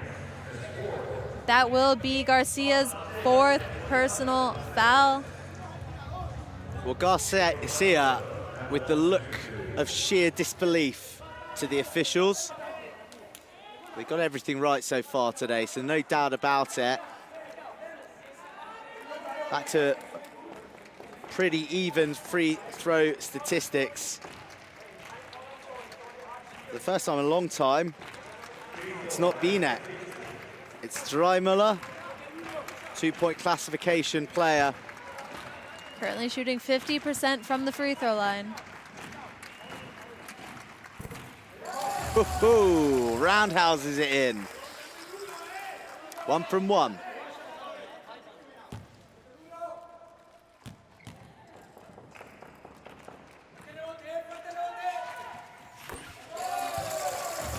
Cool as you like from Nico Dreimüller. Germany clawing their way back into the game, but they've managed to escape the clutches of the German defense. They've been wanting to tie up the Spanish so that they can't erode the clock.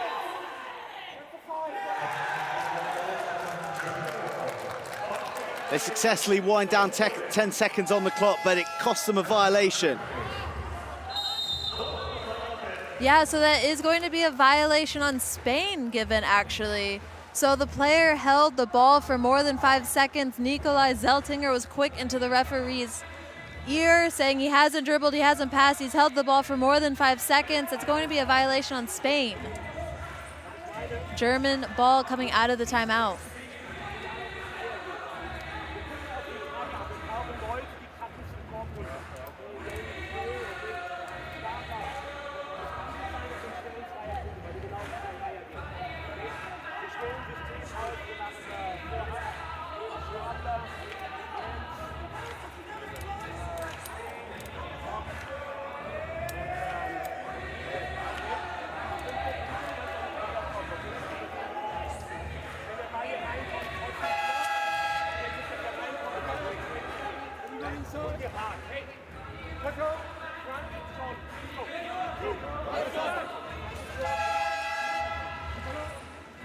Well, many people new to the sport of basketball and wheelchair basketball will have seen scenes like that in movies and documentaries of final seconds, coaches with whiteboards talking about complex strategies. But the equation is quite simple for Germany, is that they need to score and they need to score fast.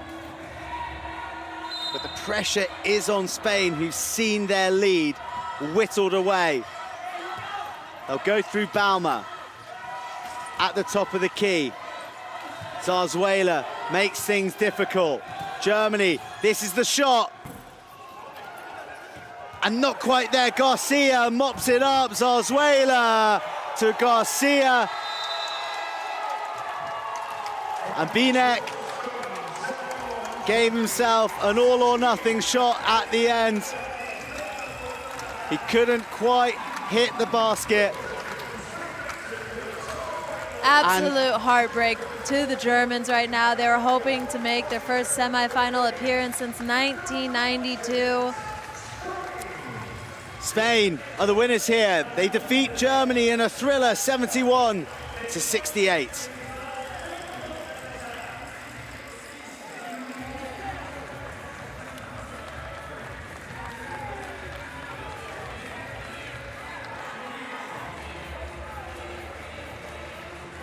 Well, an incredible quarter-final, 4 out right to the very end. We see the joy of Spain. Garcia with 19 points, Ruiz with 24, but Garcia with so much more than his points tally. Totemic in the manner in which he led his Spanish team, and for the Germans, but they gave it their absolute all.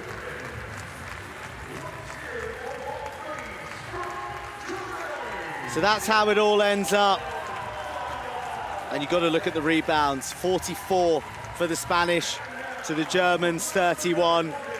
Shooting accuracy leveled up as the game progressed, but it was Spain leading for the most part. 71-68 victors, and they book a date with the United States in the semi-finals. Japan, Australia, Great Britain, or Canada will be in the other. Next stop, gold medal match.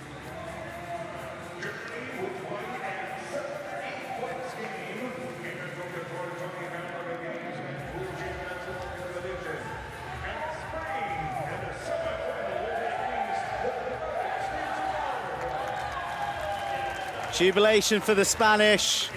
They were sublime, but pushed to the very extremities of their game. The Germans almost found a way to take it to overtime. Binek with the last-minute shot, but wouldn't you know it, it was their captain Garcia, challenged at one stage in the match by the German bench for having an illegal chair, and that moment seemed to galvanize the Spanish that bit more. Garcia went hot. He drained some extraordinary shots, and he inspired the men around him to take Spain to the semi-final. They defeat Germany 71 points to 68 in the quarter-final here at the Ariake Arena.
Quarter-final time in the men's wheelchair basketball at the Ariake Arena did not disappoint. The USA progressed after vanquishing a spirited Turkish men's team. Their captain, Gubalak, was fabulous, but it was the USA who eventually prevailed. And what followed was a match full of class and drama all the way from the continent of Europe. Spain met Germany, and Germany took Spain all the way to the wire. A last-minute shot from Binek was not enough because Spain had captain Garcia the Great to lead them in points, in assists, in rebounds, and most crucially, lead them to the semi-finals of Tokyo 2020 Paralympics.